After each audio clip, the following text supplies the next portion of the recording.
Welcome to Liberal 12th Man Show. This is the Liberal 12th Man, and I am joined by the Irishman, and I'm joined by JK, and of course, I'm joined by you, my fellow 12th men out there. How you doing, Irishman? How are you? Very well. How are you? I'm good. And JK, how are you doing? All good, bro. Hope you guys All are doing good? well. All Yeah, good. for sure. Every time we get to fire up the live bird and take it for a flight, it's always a good time, especially when we have our fellow Reds with us. Big up to Daz, big up to Bernie, big up to Redbird, Alexander in the house. I see End was in here earlier. Big up to him too. Um, Today I was going to go into so basically we had and big up Philip. How you doing? We had a session where we allowed for the chat.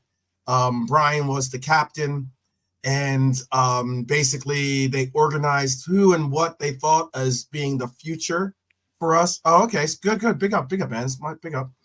Um, and we put together something where we figured out who we would keep, who we would sell. You guys kind of did it yourselves in the sense of like I was just like playing the Vanna White role and turning the letters basically.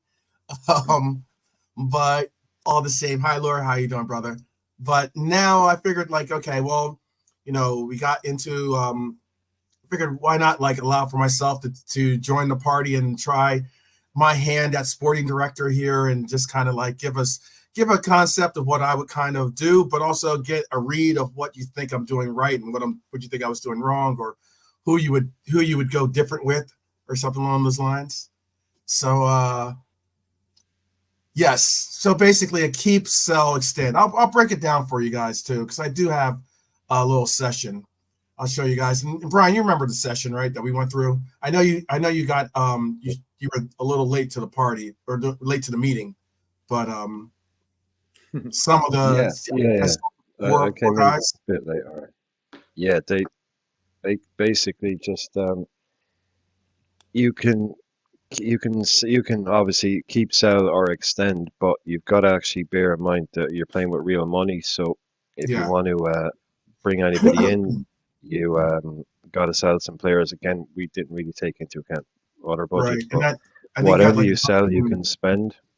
yeah, and you got how Yeah, much of and it? wages. 125, I think, or something like that, or 130. In my one, what did we end up with in the chat? I think it was about 180. 180, because you had It was there. 130 I Yeah, thought like kitty or something like that too. You had like a little bit of a kitty to do as well. did we do that? Yeah, and then we took Mhm. wages as well. Yep. We took Yep. in, so like the guys that were leaving, we Yeah. put their wages into a pot. Tyler So got you can, excited. He said, "Oh, we're talking budget, talking numbers." Yes, exactly. Everybody loves yeah, the fantasy concept of it. Like, oh, I buy this guy, sell this guy. Fantastic, but does it really fit into the budget? That's like the biggest thing that you have to sometimes conceptualize. I think So we only sold three. I think we only sold three I think it was three players or four. in the I end. think it was three or four people, I three think or four players. we let two go on freeze that were leaving anyway, and I think Right, then sold right. three. So we had a Well, you had decent amount of money. So that Adrian Matip and Thiago all go on the freeze, and then but on top of that, I just meant like who you had to actually make a consideration on. Really, I guess you did have to make yeah, a consideration. You could have extended their contracts, um, but yeah, you let those three go, and then I think you let Robbo go. You let who else did you let go? You let Robbo go, and you um well, let the Robbo chat sold go. Robbo, not me. Who I didn't else? get there till Jones. I know I Yeah, didn't get guys. there till Jones, so the chat Yeah, had already sold. I don't think it was Canade they sold, wasn't it? Not Robbo. yeah. Kanate was gone. Kanate was gone. Yeah, Kanate went kind of quick. So yeah, so I put down how it was going to work basically. You have 22 players in total, um, and we'll just go through the evaluation of them. This is the starting. This is the obviously the lineup that we have that we're going to be choosing from and try to create as well. Um, and then obviously sell. You're taking the wage and market value, the transfer budget. You can keep. Obviously, that means that you're just not going. You're going to allow for that player to just ride out his contract. You can extend, meaning like you can add additional years to it, or you can loan. We threw that last fourth one in there because I know Brian was talking about loaning out players possibly or something along those lines. I gave him that little option in case he wanted to make use of it. So yes, that's how we're going to break it down. Now, this is basically, let's see. I know it's a little small, but this is basically the entire team and their contracts. Basically, you can see a lot of players making a lot of good money, but I organized it from like 1 year all the way to like 5 years remaining on the contract. Now, keep in mind, obviously, that's current. That was going into this year. So the ones are actually zeros. The twos are actually ones. That concept, if you get what I'm saying. Right, Brian? Great. Okay, JK? Mm-hmm. You guys are good? All right. Fun stuff. This is like playing Football Manager live with you guys almost in a sense, you know? Mm-hmm.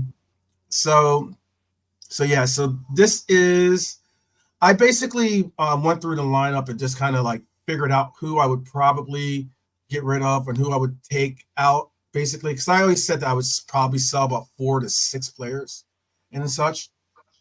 The Red Machine says, we got a promising future, just need the boys to perform next season. Oh, absolutely. This is spot on. It's a good comment.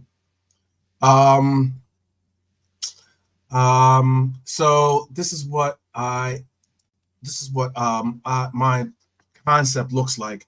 I know we went through it each individually player, but I already broke down of who I would be basically selling and extending. I would extend BBD. I would extend Trent. I would extend Kwanzaa because I think Kwanzaa's on his is actually up for extension too. That's the reason why I was putting extension in there, because you could keep Kwanzaa, but then you would have obviously no one's going to let him walk at the end of his contract. Kwanzaa only has, this is the last year of Kwanzaa's contract, so you definitely want to extend him. I didn't have Ben Doak on there as well, but I would like to extend. I don't think I have Ben. Oh, I do have Ben. I have Keep. I want to make him extend. So I'm going to extend Ben Doak's deal because he's at the first one. Oh yeah, you guys. We do need to figure out an Anfield Cup again. We need to figure out a second Anfield Cup. Yeah, we do need to do that. Mm-hmm. Big up, Daz. I definitely need to do that. Yeah, this last category here is basically is a free category, as in like they're going to be going free. So in essence, you're not really selling Matip, but you're letting him go. Unfortunately, I'm going to let I'm be realistic. I would love to extend Matip, but then if I extend him, it's going to eat into my budget, kind of. And by getting Matip off the books, I could possibly do a little bit more things with my final budget. So that's why I did what I did. I'm keeping primarily a good bit of the club, but I know that Kelleher wants to go, so I have him in the cell. There's been rumors about Simicast possibly wanting to get first team. He possibly wants to get first team coverage or first team selections. So, and there's been reported that he possibly get like somewhere around 20, 30, maybe if not 40 million. I think they're asking for Simicast. That'd be incredible if we can get that. So I got Simicast on the block. I know Konate will most likely not get sold.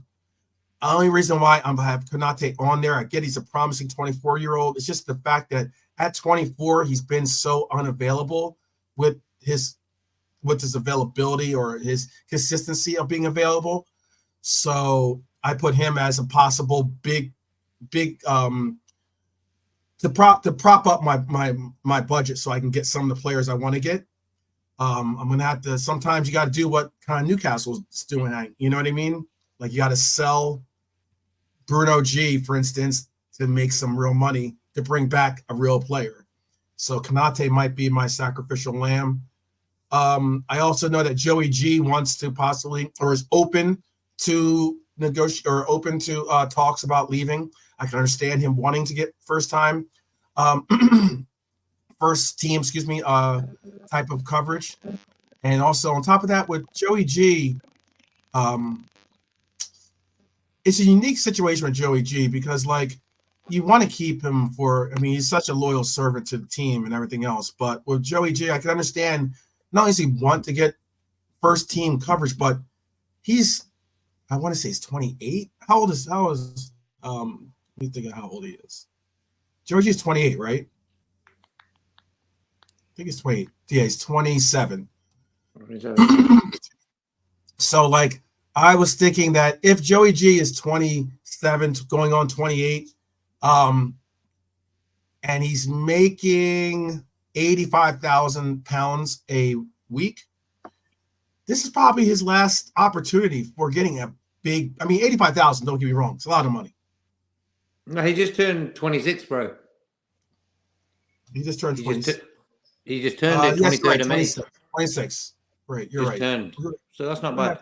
Who is 27? My fault. Simicast is 27. My fault. So he's 26. But he's still, this is like that prime section of a footballer's career. Usually it's like that 25 to 28-year-old range is right when you get like okay, Hyler says he turns 27 at the end of May. So yeah, so he's about to turn 27. But this is like the prime time of his career. So you, as a player, I'm looking at it from a lot of different perspectives, not just from the sporting director perspective, because sometimes if you are going to have a negotiation with someone, you do want to try to you want to figure out what's the best scenario for yourself, but also where you can meet in the middle with players. You know what I mean? So being that this is probably the prime age bracket for him to get that prime time contract of making like 120,000 or maybe like 100,000 a week or something along those lines. This is it for Joey. This is the time to pounce. So so he would probably be that's probably the reason why you're hearing that he wants to be out there and open to it. The same with it's very similar to Diaz. Diaz is making 55K. The reason why you're probably hearing about him wanting to make the change of teams is not only because of his boyhood, dream of playing in Spain, but also the fact that he's making 55K. And, players in his role for big name teams and for the kind of player and caliber of player he is in the age bracket that Diaz is in, probably wants to leave. So I would like to keep him personally. If he forces it out, obviously you got to do what you got to do. And then originally I had Mo Salah on the out, considering what he did with Klopp and what he did, and this talk about it didn't really seem like he was I didn't know if he was on board, but I know also if I were to sell Mo Salah, I am getting a huge payday most likely. And not only am I getting a huge payday, I could most likely replace Mo Salah with 2 players instead of just 1. So that's why I have it the way I do. Do you guys have any critiques of my analysis so far? JK? Just the Salah one, I would extend him as well. Mm-hmm. And also Gomez. I think them 2 valuable assets to the team, the squad. But with the other 3, Kanate, Kelleher, and Simcas, I'd be happy to let go. Mm-hmm. Yeah. Yeah. Hyler says this season he would say that Gomez has been the second best left back ahead of Simicast. I would agree with that completely. Simicast is definitely fallen out of favor with Klopp. Unfortunately, he was never really fully in favor with Klopp when it came to being selected. Because how often do we see Robbo get selected when you're like, oh, this is Simicast's time, this is Simicast's chance, and he just doesn't get selected. Now I don't think it's because of ability. I think Simicast has got ability. Would you agree with that, Brian? Well, he wouldn't be at the club if he didn't. He just doesn't have as much ability as someone else. That's usually the only problem. He's not as good as the guy in front of him, or Klopp, Klopp would be picking him. That's how I'd look at it. I'd be with Yeah, I wouldn't sell Gomez. I'd be surprised if he wanted to leave as well. Maybe he just wants a change in his numbers or something. I don't know, or maybe yeah, maybe he doesn't see his future there. But I Mhm. wouldn't sell him. No, I wouldn't sell Mo either. Yeah, again, Kelleher is the one who would fall under the bracket of kind of sell him because he wants to leave, definitely. Exactly. Yep. Um, Yep. and probably again, like you have to bear in mind that people put a high valuation on him, but you also have to think that he's not going like clubs can only pay a certain amount of money for a goalkeeper. You know, there's a Mhm. level that they go to. Like clubs that if he'll be going to obviously a smaller club than Liverpool. Mhm. Let's be clear about that. So those kind of clubs can't go and spend 50 million on a goalkeeper or something like people talking about Celtic. You know, the price what he would cost in fees and wages are beyond anything Celtic is even capable of thinking about paying, let alone actually paying. So to get like a big fee for him is hard, but he's probably at his kind of most sellable at the moment in terms of his value and his Yeah. age. And yeah, I'd definitely sell Simicast. He's very sellable and very replaceable. And uh, I Kanade is someone that in yeah we wouldn't have hoped to be here, but I'd be if someone came in with a very big bid for him, I'd also be happy to take that. I don't know whether I'd extend Right. Mo. Yeah, I don't. Mo is the difficult one. I'm not selling him, but I don't. That doesn't mean that I'm kind of giving him a new deal either. So I'm not really Right. sure on Right. that one. But Yeah. so you're extending Virgil. Who's that beside Virgil? Mhm. Who's that So beside Virgil? Virgil, Trent, Kwanzaa, Trent. and Oh Ben yeah. Duke are all going to get extensions. Oh cool. Yeah, yeah, cool. Yeah, I'd be on board with all that. And then Duke. Basically, took Yeah, two veterans, yeah. took the captain and vice captain, made sure they're happy. And then I'm gonna, obviously give Kwanzaa his first real deal, and I'll give Ben Duke a extension. It'll probably be a limited extension because you haven't really gotten to see the full potential of what Ben Duke has got to offer. But I would definitely give him an extension, just to like kind of like secure his just simply for the fact that he's young and that he's got talent. Excuse me, he's definitely got talent. Yeah. With See Salah, what this, just taking yeah, Salah off your books gives you a huge amount of wage room. And then just even to get like exactly. Matip and Thiago on big money, but just taking what Mo's 325 or something, 325, 350, Yeah. that gives you a lot of room to work with in terms of wages for new players. So yeah, so I'll answer some of these questions because Bernie just asked how long is Ali's contract. So Allison is at 150,000 pounds a week. He is signed to 2027. So he had 4 years. He's coming up. This new season he'll have 3 years left on his contract after the end of this season. So he's kind of like, I really don't think like the guys that are in the 3 to 4 year range, if not 5 as well, especially, but the 3 year range, you're not really in a rush to try to figure out, you know, 3 is definitely borderline, but like you're not really in a rush to re-sign or extend those kinds of contracts. Um, it is a little bit different story though when you get into that 2 year left or one, especially 1 year, obviously, but because Salah's technically on 2 years left because of this year, but after the end of this year, he'll have just 1 year left. So, so yeah, the 2 year guys right now, or 1 year guys basically coming up is Salah, Van Dijk, and Trent are all on the verge. They only have 2 years, about to have 1 year left. The guys that all have 1 year left, they're on their actual last year, is Thiago, Matip, Adrian, Kwanzaa, and Ben Doak. So I think you've got to extend those contracts for sure. Mm-hmm. What was there's some other stuff that people was being said. Bernie says she'd keep Mo. He's strong and plays practically every game. He doesn't drink and smoke, keeps himself in prime shape. And if he's not scoring, he's giving great assists.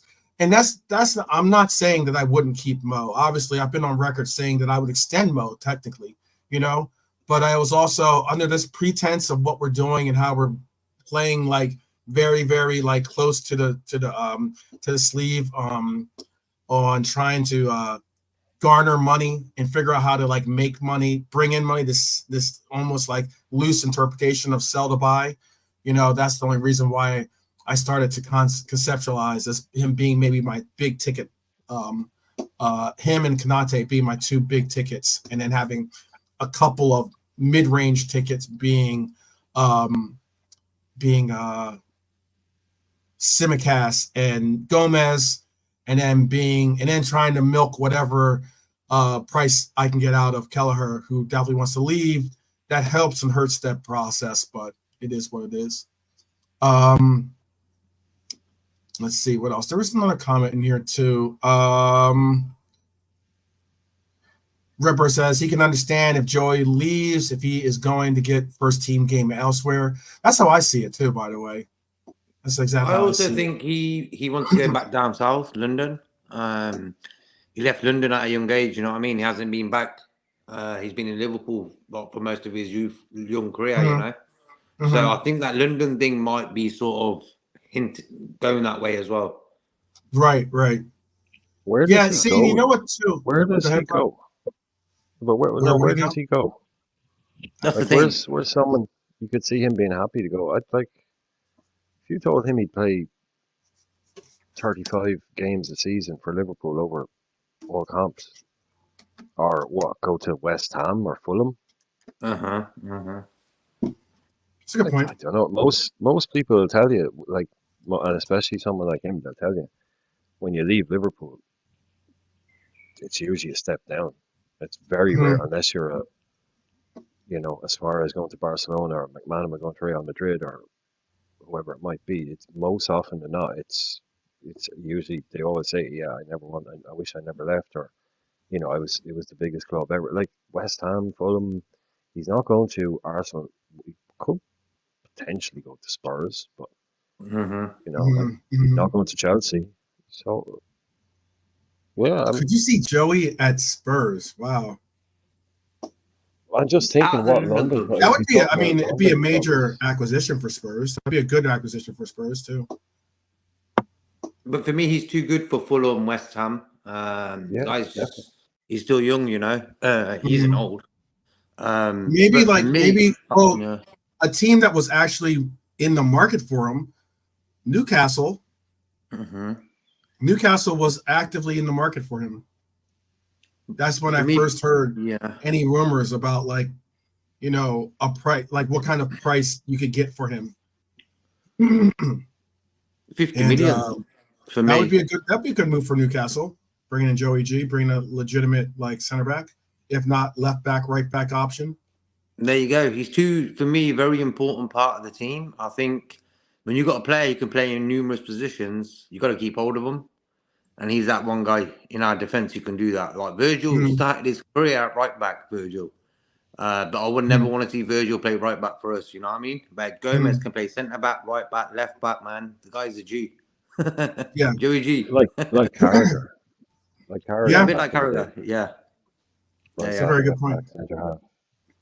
But and like Bernie is saying there, if he's had kids since he moved here, and I'd imagine he probably has by this stage, unless he's moved here when he was 18. If he's got a wife and some kids here, I know he does have a child, if not more. Yeah, probably pretty settled. So Newcastle is a long way, but he is the kind of guy that I wouldn't be surprised if we got an offer for. Yeah, definitely, and then that'd be up to the number on that offer. But there'd be inquiries for someone like him because he's English center. Be a valuable player. Proven he's got he ticks all the boxes, and he's just proven himself again this year. So anybody looking for a rock solid defender, try and build in a new squad around or a new team. I think he's the kind of guy you'd be fielding offers for. So, but and Bernie's correct as well. You can't leave until he scores. What's your figure, Brian, of what you would let him go for? If you were to say, 40, we'll let him go. 45. 45 would be where you need Mm-hmm. to start. That's where, like, Yeah. yeah, or you're Yeah. talking 40 with 10 in add-ons. 40 and 10, another 10 when he plays 50 games in the Premier League, a real achievable add-on like that. Mm-hmm. That Yeah. a team like Newcastle. Again, now I always tell people to chill out about it, but he is also a homegrown player as well. So you can bring in someone that can come into your team and start, and it leaves you space somewhere else. So he's very attractive to a lot of clubs. So a team like West Ham, Newcastle, anyone I think fighting he's for that. Even West, yeah. even Aston Villa. I'm forgetting Aston Villa. Oh That'd be a good wow. shout for him. Champions That would League. be a good shout. Especially with what they're doing with their club. That would be a very good shout. Very good shout. Yeah, Gomez is rated at 25 million. High Lord, definitely. But I think especially if you're going to if he's going to go to a Prem team, if he's going to go to London, or if he goes to Newcastle, or goes to Villa, or like you said, Villa, or in particular Villa or Fulham. Yeah, you're looking at. I don't think Fulham's going to drop 45 for him, but Villa might. Villa might. I mean, especially Villa might be making some sales themselves, or maybe even West Ham might. Who knows? West Ham could possibly Got that Champions League money now. push a couple levers. Huh? They got that Champions League money now. So Yeah. If Villa they'll want to make do moves. Champions League, yeah, Villa will get Champions League money, and then Gomez is a type of signing they should go for if they want to get someone with a bit of experience in the Champions League. He's perfect, actually. Yeah. Mm-hmm. And I get that. There's some good comments. This is why I like chopping it up with you guys in the chat. There was a question here. Oh, it was basically about Trent. Let me find if I can find it on here. It's basically okay. Here it is. I remember it. Yeah, I remember the question. If Trent is going to become LFC's best paid player, how much would you pay him per week? Trent is currently on £180,000 a week. And his contract, like I said, is coming up on the last year of his contract. So I do have him as an extend. I think I don't know if you pay him. I don't know if you make him the best paid player on the team. Why I say that is because I'd definitely give him like a Virgil van Dijk contract. Virgil's making $220K a week. Mm-hmm. I wouldn't see anything past bumping Trent from 180 to 220. I don't think that's too harsh of a bump. That's a 40,000 pound bump to his contract. Give him another 4 or 5 years at 220. Is that outrageous? What would you guys do? Yeah, I'd say. Oh, sorry, Jacob. You go ahead. Go ahead. No, go, bro. It's cool. Oh, yeah. I was just going to say. I think he's not going to take a bump of just 40K and then take that for 5 years. I think if he's sitting down, he's on big. I think he's going to be asking for a lot. Mm-hmm. I think honestly, saying if he was to be the best paid, how high would we go? Like, I wouldn't go past 3, but Mm-hmm. I think that's what he's going to be looking for.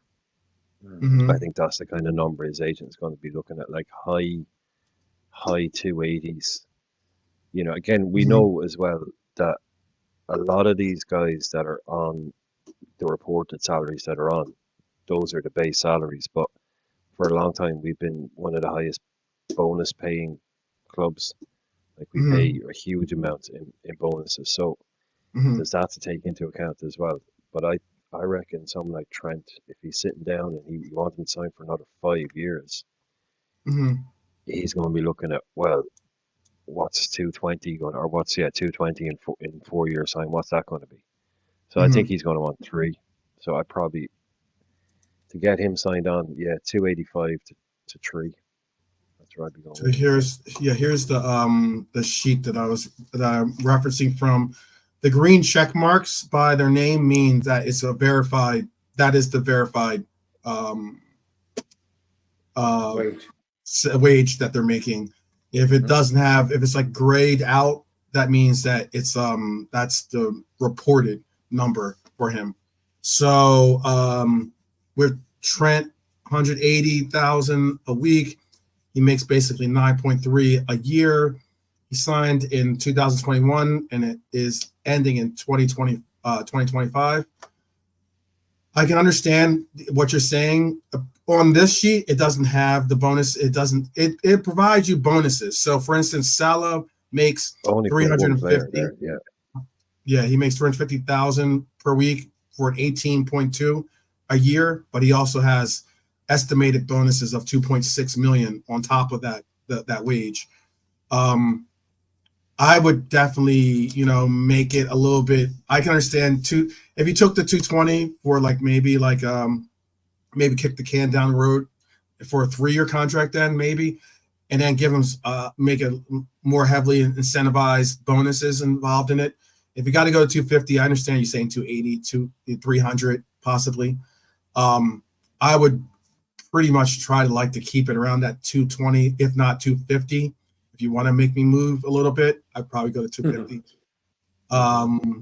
You got to play a little bit of hardball here. Because realistically, if you ever look at this, take a look at this. This is again, I said the green check marks are the verified ones. Can you see the numbers now, or is it too? Do I need to make it bigger? No, it's tiny. It's tiny, but I can't see it from where I'm sitting. I'd have to sprint through.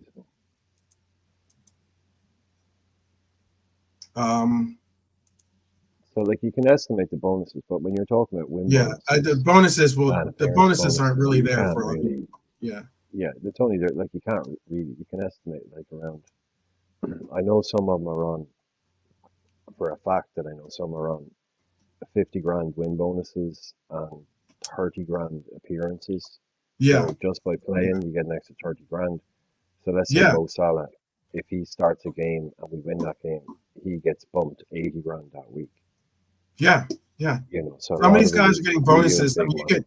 You get bonuses, bonus incentives by whether you got a cap or a start, whether you got an appearance, whether you got a whether you were on the bench, you get sometimes you get even money just for being an unused player. Even if you're not playing, you still get some type of bonus that gets put if on you're there. in on the team win bonus, you would.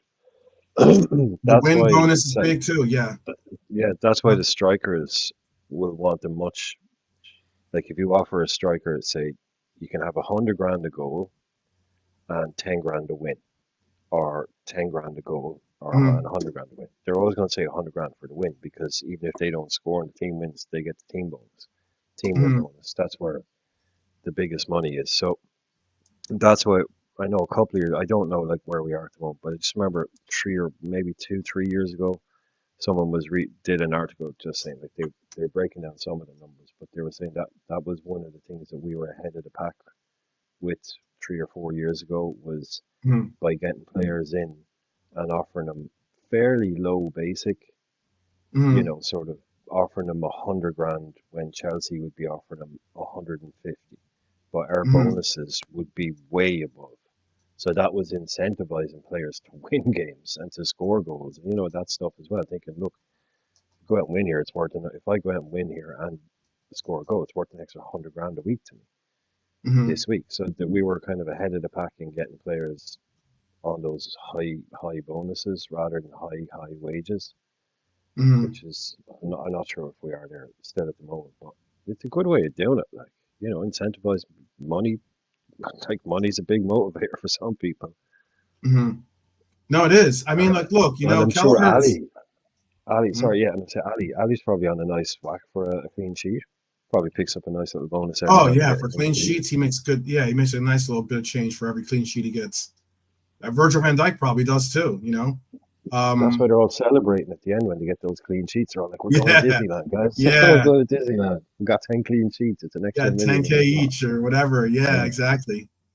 Yep.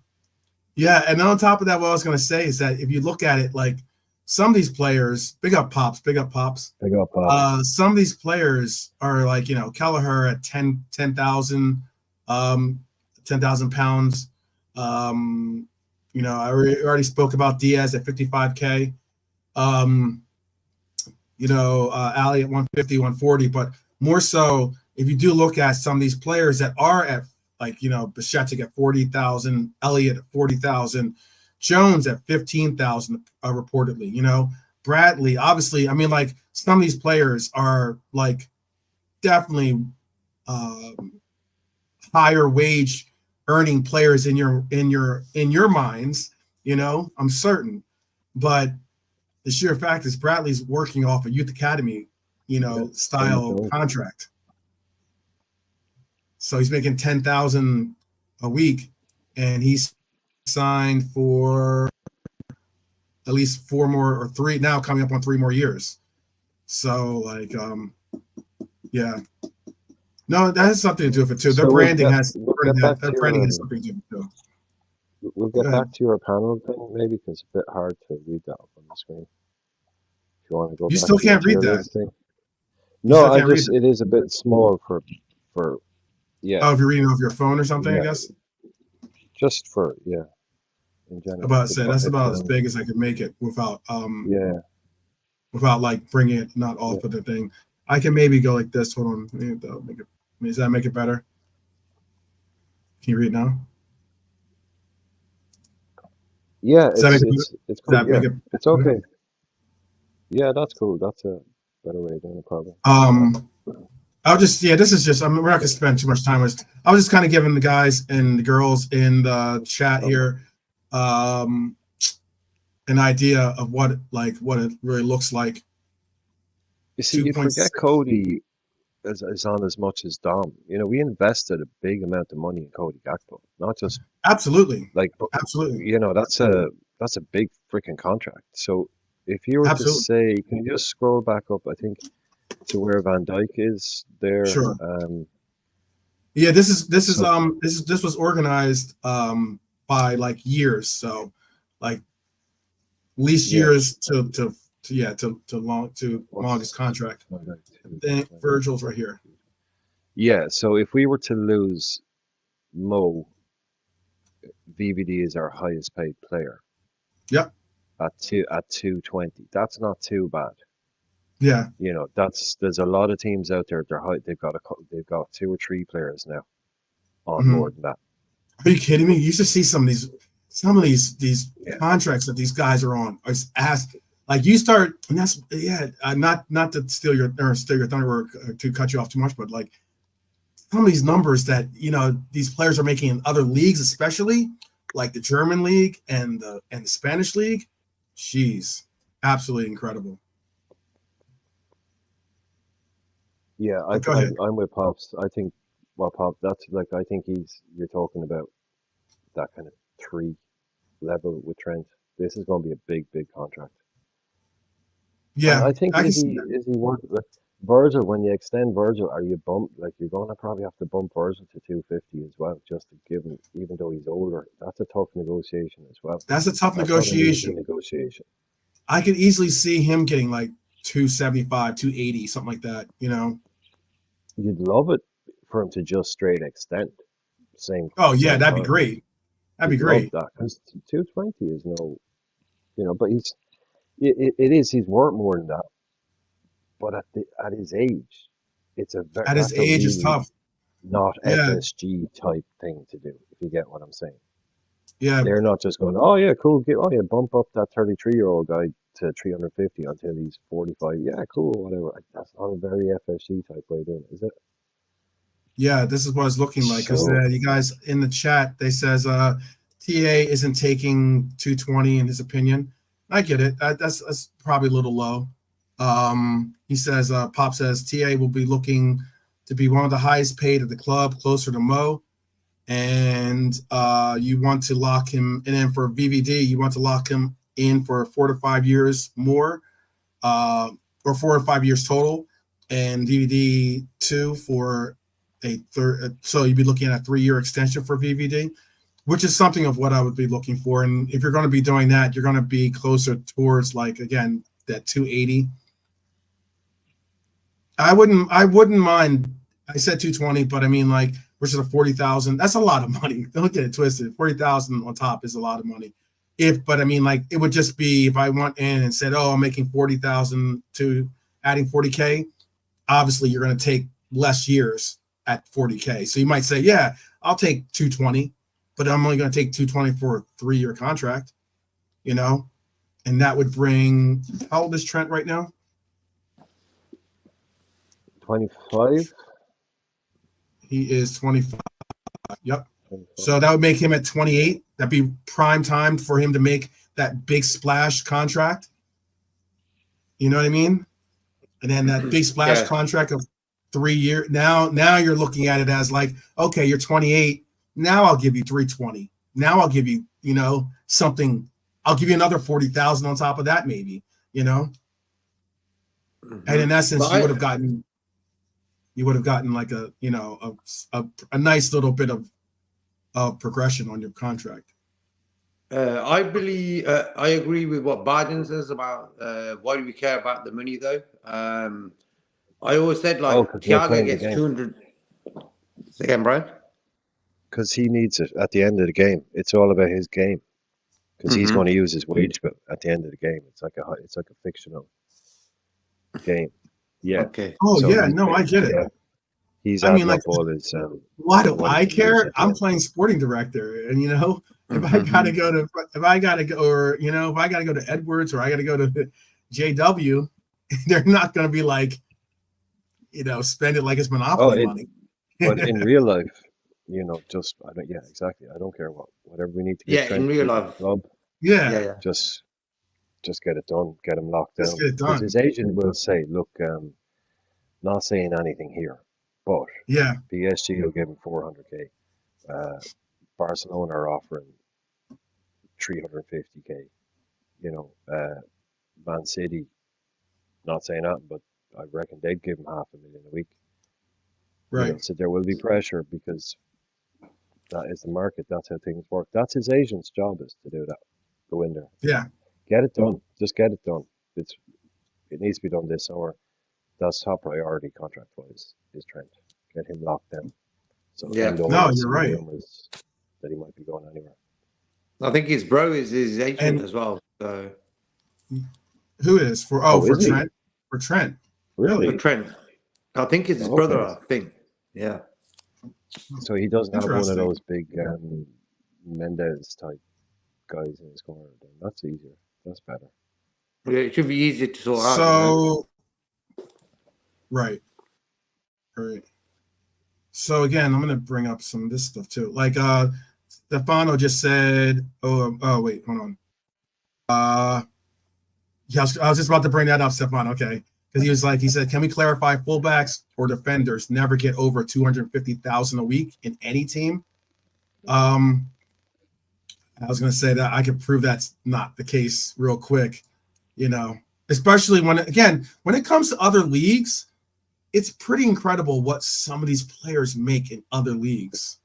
And like, that's why when you talk about, like, you know, there was that talk about Kimmich maybe coming. Remember that talk? What's that? Yeah, there's at least 3 others as well I can think of. There's plenty of them out there now. And as anybody will tell you, Trent ain't no ordinary this, ain't no ordinary that. Yeah. So he's not just a defender. He's again, people tell you he's Scouse, he's vice captain. So that you're looking at, I know Varane on treat, like Man United are laughing stock. I mean, they're paying nearly £1 million a week. £1 million a week just for Varane and Casemiro. When you take into account if they both play, that's for 2 guys that were broken when they got them. They got, like, that's what you know. People think, oh, why aren't Liverpool like look what happens when you spend money badly. That's it. Yeah, very true. Them wages. Yeah, I was just gonna say, like. Yeah, I was going to say, like, the young players, they're on 15 grand a week, like Kwanzaa and stuff. The desire is there. As soon as the big contract comes in, watch a lot of players fall off because that money hits them like a slap Yep. in the face. Yeah. You know, you're going from 15 grand to 120 grand, and to them guys, that's a lot of money. You know, and Absolutely. straight away, like other things come into your life. Your missus might say, "Hey, let's go do this and that," whatever comes on. You Yeah. know, but for me, Yeah. money Pink sort boots. of spoils the player. It spoils the players. Only certain players can handle money. Not everyone can. Hence Well, why a that's lot of players I agree fall with off. that. You know. Yeah. No, Yeah. keep going with your thought. Sorry. No, I was just saying that I hope people like Jones as well. How long can Jones stay on 15 grand a week for? You know, the guy's been involved in the game for a long time now, and that's I a bit of a think joke. Him and Diaz's wages for me are embarrassing. Considering they gave Gravenberch 150 a week, and that is really shocking. I don't know who gave him 150 a week. 100 should have been like, even 100 for me is pushing it with him. 100, yeah, sound is from Bayern Munich, but for me that was a bit of a mistake, that one there. Yeah, I was going to if you say, look at someone like hey, look. Curtis Jones, if you bought him tomorrow, Mhm. you know, if if you were to buy, say Jones was ripping it up at Brighton, and we bought him off Brighton, you're going to be Right. paying 50, 55 million to get him, and he's going to be on 70, 80 grand a week. You know, so he's that's another one that, like I was saying before, there's a couple of really obvious conversations that had, but there's a couple of other guys as well that want to have conversations, not about wanting to leave, but about and there's two of them there. Harvey Elliott, his performances this season, and Curtis Jones, his performances this season. Their agents should be sitting in the waiting room, you know, going, if you've got 5 minutes. Yeah, You know, when can we have he that signed a meeting? deal recently. Yeah, but Jones ain't a 15 grand a week player. And that just shows, like, to other people, players talk and people talk. And Curtis Jones would be like, he'll have friends that go, "Oh, don't go to Liverpool, man. They locked me into this really cheap deal when I was 19. By the time I was 21, I was killing it. But they were just like, haha, you signed your 15 grand a week deal. You're not getting a bonus." Not that. You need other players to go, "Oh, Jonesy was at Liverpool. They put him on 15 grand a week. He was so good. A year later, they tripled his money. Another year later, he was good again, so they gave him more money." Yeah. They want to see that, like, if you play well, you will be rewarded. That's a whole major part of our strategy at Liverpool, is to show players that if you do well, you will be rewarded with You will get bonuses, rewarded. but also with contract improvements, contract renewals. You go, yeah, of course, we get it. Luis Diaz, we just won a bloody treble, or we just won the Champions League, and you scored 2 in the final. Of course, you're not staying on 55 grand a week, man. Chill, it'll get done. Yeah. We're not that kind of club. You know, that's what people need to see. You go to Liverpool, you get treated right. You know, and then the path. No, agreed. Build it up. Like, that's the only way to get ahead, is margin and shit like that. Like Bradley in a year's time, if he's still in the team playing well, he'll be on 50. He won't be on 10. You know, no, I was gonna say, he'll get his bump, but like, Pops just said Lucho was on 10K before he joined us. Jeez, you know, I mean, like, you talk about, that's the thing about it, is that you talk about, like, 55K was probably like, he's probably like, where do I sign? More than quadrupling your wages. More than quadrupling your wages. Exactly. I was gonna say, so this was like, I had 2 points I wanted to bring up. This was one to the point about that Stefano brought up, as he's obviously said, he brought up how Varane is making £340,000 a week for Manchester United. Reece James is making £250,000 a week, and he signed to 2028. John Stones is making £250,000 a week, and he signed to 2026.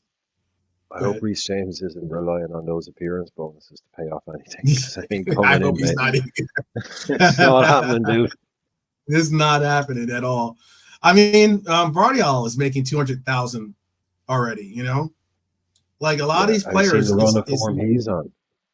Yeah. Have you seen the run of form he's on? 2 goals today, a goal the other day, an assist. Wesley Fofana is making £200,000 a week. Harry Maguire is making £190,000 a week. Saliba 190, yeah. Diaz 100, Ruben Diaz 180, Akanji 180. Obviously he's Trent, but Kyle Walker £175,000. Cucurella is making £175,000 a week.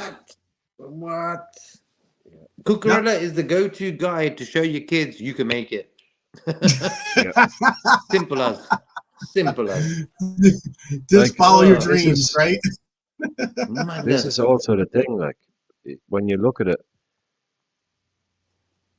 unless you're talking about a free transfer, the more a player costs, the more his wages are. Because what you're doing is you're saying to a club, right, you've just bid 150 million for my guy. If you think he's worth £150 million transfer fee, he's worth £150 million wages. He's one of those guys. You can't lowball him on the wage then. So they go in and they spend huge bucks Brighton at Brighton for Cucurella. So his agent just goes, well, the wages need to be commensurate with the fee, because you can't come in and lowball him now. Go, well, we'll offer you 10 grand a week more than you're on at Brighton. It's like, well, hang on. According to you, I'm worth 70 million quid, whatever they paid for him. You know, you got to pay me the wages to go with that status. Yeah. So that's why when you pay big money for a player, you're also going to have to pay him big wages. And now we have a situation like where Cucurella Fofana comes in, an unbelievable player, but does his ACL twice. Yeah. And you're stuck. No, you're spot on with that comment. That's why when you see Nunez on 140,000, that's that is what it is. You just spent 85 million for this guy, basically. 65 or 85 of all the add-ons. You just spent for Gravenberch. You still what was the Gravenberch deal? I can tell you actually how much we spent for him. 33, like 42. Oh, Gravenberch 42. was like 46. I think. Yeah. 34. This is off of LFC, the LFC website. 34.2 million was spent on. 34.2 million pounds was spent on Gravenberch. Oh, Gakpo was 42 then. Someone was 42. Yes, Gakpo was 44 million. Yep. 44 million pounds for Cody. He's on less than Grav. He's on 30 grand a week. Dominic was 60 million. Latordo was 16.2. And McAllister was 35 million, which is a steal, obviously. But very all things considered, McAllister could have been free. That's a very, very unusual deal. And that shows you a degree of, I don't know, maybe loyalty or naivety, but McAllister, all he had to do was sit there and do nothing. He could have left on a free transfer. Yeah, no, he could have. When we bought him, we could have had him for free, but he decided to sign a new contract with Brighton for 4 months before his deal is up, to put in that cheap, basically, release clause to make sure they got 35 million. Yeah. That's a hell of a gesture. It's not something you see in the modern age, because if he was to leave on a free, see that 150 number, that's a 300 number. No, the one thing, 7.8 million, it's 15 million. The one unique thing about Liverpool, though, is what I like what they do with the youth academy players, at least. And I know we're going away from speaking about some of these, designated players like Gravenberch and Nunez and Dom and Cody. You can see from their salaries, they're making something equivalent to their market value of what they got bought for. But for the youth academy players, Curtis and Connor at 10, 15, even Harvey at 40, because that's a renegotiated deal, and Bišetic was too, because those two deals were deals where they actually renegotiated during their time here at Liverpool, because Bišetic obviously wasn't making 40K coming in to it. He's probably more like on 15 or 10 before he had that good run and actually was playing well. As much as I love Stefan, and I really, really do rate the kid, he's done incredibly well to get the same money as Elliott and over double what Jones is on, Yeah. even with a Yeah. renegotiated one, because his Yeah. impact has been minimal, to say the least. You know, we Yeah. all know what we have in the player, but he Yeah. came in for that 10 games and showed us what we have, but has managed to get that's just a show of faith by the club. Yeah, to be on the same money as Elliott, a player who's been basically a regular under Klopp for 4 years. Yeah. Yeah. That's Yeah. well. That's good. But yeah, That's I good don't want work. to That's good negotiation risk. from his side. Yeah. I don't risk boring people in the chat too much with numbers talk. So Yeah. Yeah. No worries. Yeah. No worries. Yeah. I know it can get a little wonky, but I was just trying to get across that these players, though, the unique thing about how the culture that they create in the youth academy by taking away their not allowing anyone in the youth academy to buy like expensive cars. You can't buy, like the way that the phone works, even with the way that you're not allowed to bring your phone to the dinner table when you have your meals. Like, those concepts have definitely humbled and certainly brought about a little bit more focus on the game and the romanticism of the game a little bit more so with some of these players. But obviously, do you you want remember to that Memphis Depay story, the Rooney and that Memphis Depay story about the cars showing up to training? Do you remember that story? I think Depay was at Man United. Tell us again. He'd been demoted. Basically, he was told to train with the youth players. Basically, he was having a bit of difficulty. I think it was with Van Gaal. Can't remember. Anyway, but they have that whole very much strict kind of like, don't be a flashy dickhead kind of thing going on with the youth players, trying to nip that in the bud. And he was talking to Rooney, and Rooney just pulled him to one side and he said, "Look, it's cool, right? You're just getting a bit of a slap on the wrist. Just come in, train with kids." And he said, "Look, don't show up in anything flashy." He said, "Look, just get a taxi or get one of the club cars, whatever it is. Just come in and chill out, right? Don't that's all they want to see." Memphis like, "Yeah, cool, no bother, got it, cool." Next morning, the pie shows up in a convertible Rolls Royce wearing a cowboy hat. Just like Dolce and Gabbana cape, but convertible Rolls Royce worth about 1.2 million. No, he's just pimping. He's just straight up pimping. Yep. Oh, that's priceless. But again, that's the culture. You don't get it, dude. The culture you create. That is certainly a united culture that they've created. I mean, like some of the price tags that they have on some of these players, like Casemiro, what he's making is like stupid. Obviously, I already said the only one they bought that was worth the money was Lisandro Martinez. He's gotten injured. He's a very good player. He's a good player for what. Saying it, yeah. He's a gritty player. He's one that'll put his his neck on the line and plays with his heart. I respect that. Yeah, you win shit with players like that when they stay fit. Like I've always for me from day one, one of my favorite type of footballers is Argentinian centre halves, because they can always play football, but they're always hard as nails. They are they're proper, they're hardcore players. And when you get a good one of them, they can also play. They're usually some of the best in the world. Ayala, Walter, Samuel, these kind of guys. And that little Martinez, he's only about 5'7". He's going around dominating players 6'2", just dominating them. Right. That's I was kind of annoyed when they got him. And the other guy, don't forget the other guy, Anthony. Oh gosh, Anthony's wages are stupid. But then again, they bought him for like 90 million or something like that. I mean, that guy's on one goal scored in the Prem. People talk about Nunez's contributions. Yeah. Can you imagine being on one Premier goal and have been a 90 million? Anthony works very hard. There you go. He works very hard. He works very hard. He certainly does. you're gonna have to start buying some players here. You've got some Yes, spots. let's get into this. Let's get into this. So this is what Konate I'm. is gone. Yeah. Mo is gone. So this is the team. Okay. This is the team. I'm gonna bring up.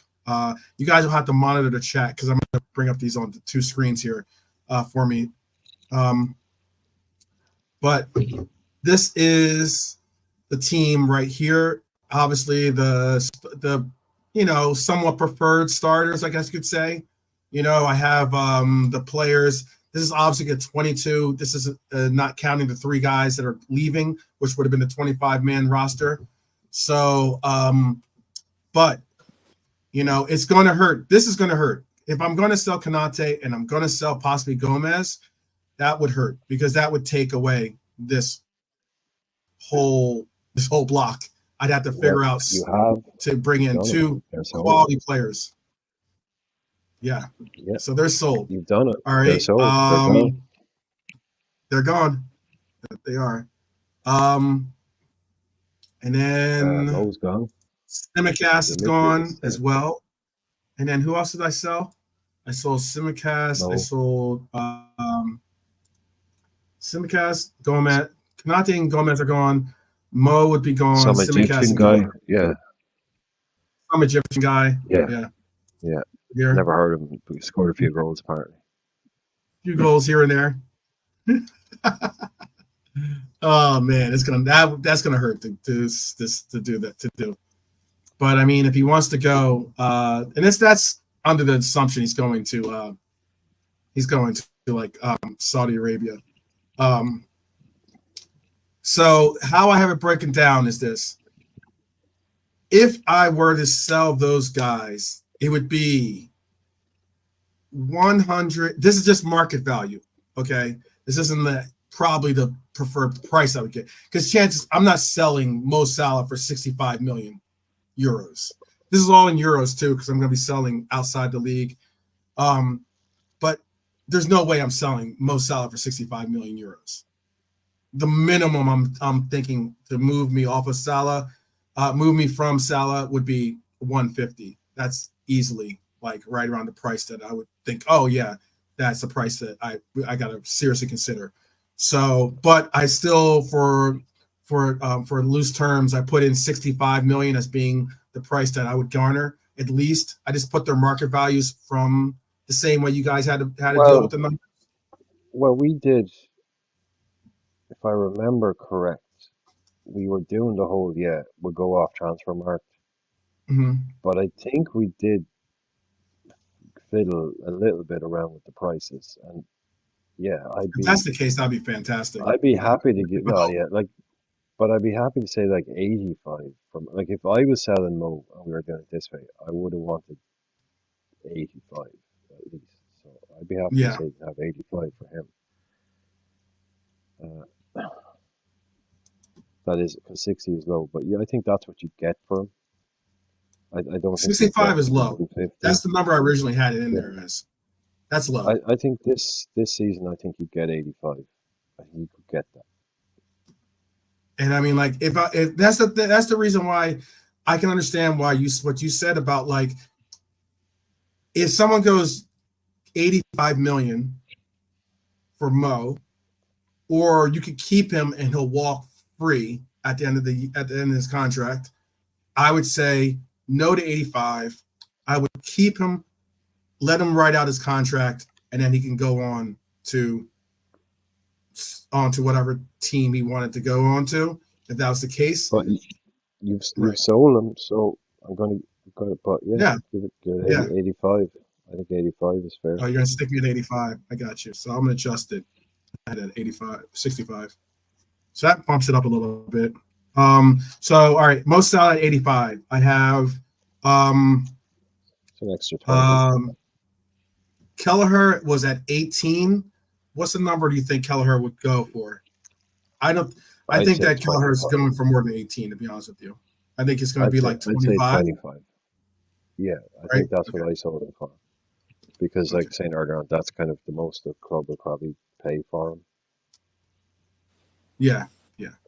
So I had him at 18, bump him to 25. Then Kanate. What are you selling Kanate for? 45 million is what his market value is. I think you could get 60 million for Kanate. Mhm. Yeah. And that's like low. That's low too. Because Kanate does have some years left on his contract. 60, 65 at least, right? It's not too bad. Yeah, well, JK said 60, was it? He said Yeah, about 60. 60. 50. All right, so 60 million for him. Simicast is valued at 22 million. Reports are that Liverpool's not looking to sell because he's got a lot of years left on his contract. They're not looking to sell Simicast for anything less, or they're looking at 40 million. I don't know if you get 40 million for Simicast, but I mean, in this market, maybe. If that happens, No, good figure. again, it's a lot of money for a left back that's going to be coming. Mhm. It is. I would have said I think that's a good 25, one. 30. Yeah, 25. I'd say 25 as well. I think that one's pretty close, actually, that 22 valuation. I'm gonna say 30. I'm gonna say 30. Yeah, It's gotta 30. be. 25 to 30 as Or, well. I mean, he's 30. at 22 already. It's not gonna be 3 million over. I think the market value of what I think they would, considering the amount of years he's got left on his contract, they're going to at least, they don't have to move off his deal, you know. So I'll do 30. I'll compromise and do 30. If we had an Owen Beck, if you had someone there ready to go like that was Owen Beck, Mhm. Gomez, Mhm. I'd do a deal at 25. But yeah, look, classic. You start high, they start low, and everyone meets in the middle. Yeah. So call it 28 is where, like, if I was negotiating, I would be shocked if we, even with Edwards, managed to break the 30 barrier for a Simicast. But Mhm. yeah, I'm happy to let you have 30 for him in the game. No problem. Joey is Harsh at the farmer, 20, Harsh. 25. I would say Joey's at least a 50 million. He could be close to 60, but I would say 50 million, Mhm. being conservative. Right? Yeah, I'd put him in the 45 to 50. That's where I'd have him, yeah. So I'm happy with 50. Okay. 22. Whoops. All right, so make sure I get that in there. So I'm looking at 250 million out. So I have Joey sold, Simicast sold, Ibu sold, Kelleher sold, and Salah sold. Right? Mhm. All right. I am going to there's the way I did this was I said from the rip I'm going to be getting a couple of different players here. It's gonna be interesting how I fit these players in, but some of these players here might be exiting as well off at least this front line of it, because like there are some players that I would focus on. My focus would be go big or go home. If I had 250 million plus the 100 and it was 130 million, I think, pounds that you guys had, so that equals out to be, it was around that 125 or something like that. It ended up being 153 million euros, and that means 250 million euros. So I have a budget of 300, 403 million to work with. Mhm. It's a good bit of change, but I wanted to go and get two players I want to definitely look at getting. What's that? No, I was just saying, I think we got up to around 360, didn't we? We're too far off. So it's similar enough budgets. Yeah. Similar enough budgets. Yeah. So I got 400 million to work with. I want to go and all right. So again, this is how we're gonna get this got Oh yeah, going. and you have to replace. Don't forget as well. You have to replace every player you've sold. Right. So Yeah. you have to buy. What is it? You have to buy 6 or 5. I had to buy at least 5 players. Yeah, so you have to replace everyone. So you don't have to replace the players that we let go on a free because we didn't do that. But Mm. yeah, you can't spend 400 on Mbappe and start going to Madrid and then just say we'll make do with the kids. So there are 2 players. There are 2, if not 3 players I would like to go for from the very beginning. I know I have the right wing. I had to figure out the right wing position. And technically I can still go and get other players with the other 3 additional players that are leaving, in Adrian and all those players as well, blah, blah, blah.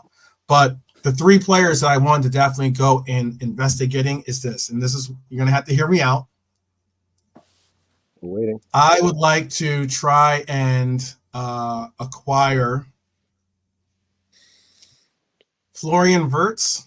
Would be a big price tag. I get it. He's apparently he's got a release clause of 128 million pounds. Oh, that's your number. That is a huge price tag. Even And no release clause, he's 120. Huh? Even with no release clause, Oh yeah, look at 120. Yeah, 120, 140. So yeah. Another player I wanted to get from the rip is Musiala. Musiala is reported to have a release clause in his contract that can be activated for 100 million. That's half my budget right there. That's half my budget. Basically 170. You've got 172 left. Yeah. All right. That would be those 2 major acquisitions what I would like to do. But and you need 2 central defenders. Right, but I need 2 central defenders. Okay. So I'll keep a running tab too on this. So let's say we'll round off and say it's 220. Let's say. There's another player that I would like to acquire. I looked for his market value is 15 million euros. I was looking to see if I could get a release clause for him, and it is it's the Turkish player Güler. I guess that's how you pronounce it, right? Arda Güler. But we're gonna keep that on the back burner for right now. That is a player that I would like to investigate. 19-year-old kid, really super talented. Real Madrid currently has him, but he's not necessarily like a very actively utilized player in their lineups. It would take a little bit to get him out, but all the release, every Spanish player has a release clause. I just couldn't find his release clause, to be honest with you. But let's get on to the center backs. Center backs. Just to be sure, just to be clear, who have you actually bought? I haven't bought anyone just yet. Those are 200. Okay, I was adding up. I'm gonna replace the players. Those are the players I want to go for. But those are the main starlets I really want to go for. But like I'm gonna replace, just as you said, I'll replace the players that I let go first, just so it goes into form first. Okay. So I forget. And hopefully I have enough left over to buy these guys for the rip. But so I gotta replace Ibu and I gotta replace Gomez, right? Well, you got to start at the back, man. You got to replace Kelleher. Yeah, and I have Kelleher too. Right. Yeah, so the player I'm going to replace Kelleher with. So the player I'm going to replace Kelleher with would be James Trafford. Burnley. Yeah. I think that he, especially with Burnley going down, I could possibly get a decent deal for him. He's certainly a good player. Another player I was looking at, someone that you guys might not have on your radars, but it was a guy named Lucas Chevalier. You know what I'm talking about? Is it that Oh, Lucas American? Chevalier. Lucas Chevalier. Chevalier. Okay, excuse me. Yeah, Okay. Chevalier. Yeah. Yes, I was looking at possibly him as a possibility as well. I What's think they could possibly get a 22 what's million. thingy's Trafford? What's he costing? Trafford is costing 18 million. I reckon I'd bump that to 30. 25. They want to sell him for 20. Yeah, they want to sell him for 20. Yeah. Oh, for 20, Yeah, I'd get okay. him But, straight away. Sal Kelleher, get him. Yeah. Yeah. So in Yeah, essence, you're kinda I coming still out made even 20 million Stevens on from that. No, Yeah. you sold Keller for 25. You're buying Trafford for 20. You made 5. Oh, that's right. That's right. I have expected 40. That's why I expected 40. But I Up could to see 25. Kelleher going for 30, Yeah, 30, I can 35, easily whatever, sell you for know. like a little bit more. Yeah, Okay, we'll give yeah, him 30 then, but no more. Nobody's going to spend more than that on a goalkeeper. It's just not for Keller. So oh, I couldn't go absolutely. beyond 30. So 10, Okay, because that helps me out a little bit. Gives me an extra 5 million so to spend. yeah, okay. Yeah, So that is it. so Trafford. 20 million. So yeah, so I'm gonna go for Trafford as my backup keeper, letting go Kelleher. So that's 30 out. I mean, excuse me, 30 in and 20 out, which is a 10 million gain, 10 million pound gain. For center half, I have basically there's a couple of names. I'm going to run through all the names for you guys and kind of break down how I got to where I got. I have on my short list, I had Silva, Antonio Silva. I had Scalvini. I had Nascio. I have Bastoni, Delict, excuse me, and Colwill. All their market values. There's some of them have release clauses, some of them don't. Bastoni has a 40 million pound release clause, and Nascio has a 51 million pound release clause. Scalvini has a 43.5 million release clause. I don't know how much the lit is for his release clause. The problem with the lit is, and you guys don't understand why I kind of like didn't go for the players that have been mentioned so far. The lit is on 264,000 pounds. I'm all good on that. I like the lit, but I'm good on that. There's no way I'm trying to bring him in and try to figure out how to work him into the wage budget. Colwill, they're probably going to want 65, 70 million for Colwill. Talented player, 21 years old. He's currently on 100,000, but that just didn't inspire me enough to go for him. Excuse me. The three players I'm really looking at.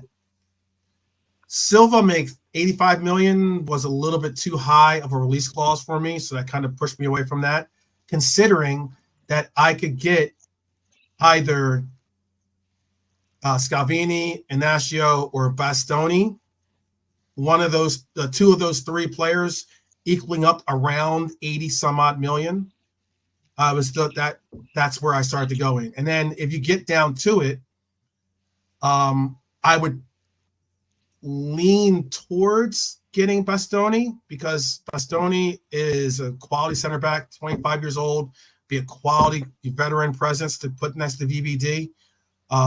He's got a 40 million pound release clause. He's making 168,000. That's a lot, but 168,000. Inacio is making 29,000 right now a week, and Scalvini is making 10,000 a week. So to kind of like offset the budget or do what I need to do, I went with Scalvini, and I went with Bastoni as being my choices for the center backs. Cool. And We that would got be Bastoni as well in our team, but I don't think we knew he was 40 million. I think we paid more for him because we didn't know yeah, about the he has a release clause That's of 40 million. that's who we went for. That's who I pushed for was Bastoni in our team. He's strong shout, really strong shout. Scalvini don't know so much about. Mm-hmm. Good player, young though. The reason why I was thinking of going with Scalvini over Inacio was because young player, but Inacio doesn't make that much money right now. But Scalvini at 10,000 a week. If I could tell Scalvini, hey, we're going to give you 60,000 a week or something like that, I think it's a healthy little pay increase and something I can, I can budget into the wages and not look like an idiot for doing so, So, but either way, why would you have picked Ignacio over Scalvini? I don't know anything about Scalvini. Where is he? I'm assuming he's in Italy. Is he at Genoa or something like that? Italy, yes, he is in Italy. Yeah, I have all these players. Hold on a second. It's Silva. Oops. I want to say he's with Inter, but give me 1 second. Well, Bastoni is at Inter. So are they both at Inter? My fault. He's at we just played against him actually. He's at Atalanta. Oh, he's at Atalanta. He's got it at Atalanta. Yeah. Okay. Yeah. Yeah, I think I only Scalvini can also play. Scalvini can play. The reason also why I like Scalvini is because he plays not only right center back, he not only plays left center back, he also plays DM as well, was one of the positions that he plays for Atalanta. So you could arguably be picking up a DM as well if you didn't want to if you wanted to do some type of rotation. What's he costing you? I'm going to put. He's going to cost, his release deal is 43.5 million. So 83 million for your two center halves. Yes. That leaves you 317, right? Mm-hmm. So 82 million.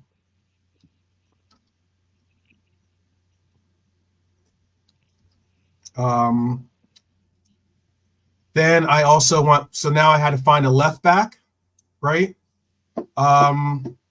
There was a lot of, again, this is why I said the left back position is not as deep as everyone would like it to be.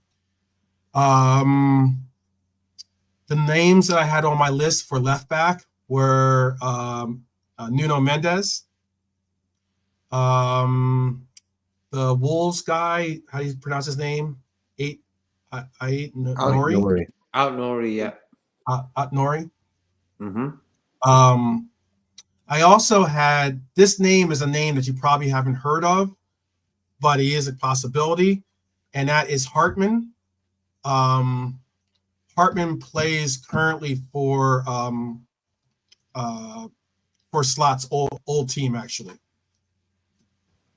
So or current team, I should say, technically. He's the left back for them. He's a very talented left back, to be honest with you. He's 22 years old. He's at 23 million. His market value is at 23 million. Apparently, the number that you could expect for him to be moved is 20 million. Actually, his current wages is 12,000 a week. He's a player that I seriously consider to be a possible, Robbo backup. And then there's I've seen a bit on him. I've seen a bit on him because I've seen a few of the slot videos going around, and he's what's his name? There's him, this other guy, and they keep picking him out. That guy people Oh yeah, mentioned yeah, the the other night. defensive midfielder for them as well. Yeah, Weimer, Winter, or something Hmm. like that. But yeah, they were bigging up this Hartman guy as well, talking about. Hmm. I think he plays. He can do the whole inverted thing as well. So yeah, I didn't know Hmm. anything about him until I saw those videos. But like we were saying the other night, there's always going to be the classic. Oh well, which player will he bring with him, kind of thing. So Right, right. And that's another thing too. Yeah, High Lord. Most likely, um, Mainz is beating Dortmund 3-0 today. Wow. Sepp Vandenberg rules, right? Vandenberg rules. Yeah, there you go. Um, yeah. What were we saying? He's probably The getting last hyped. back, the last left back I put on my list is going to be, how to keep it real. So I am considering Robinson as well from Fulham. Mm-hmm. Fulham. So Robinson's at 20 million is his market value. Obviously, I think he'd probably command anywhere from 25 to 30 million. Is that reasonable? probably, yeah, I mean, like I put a little extra tax on that for prem reasons. Yeah. yeah. No, I'm cool with that. Um. Yeah, Yeah. So I arguably would prefer to go with Robinson.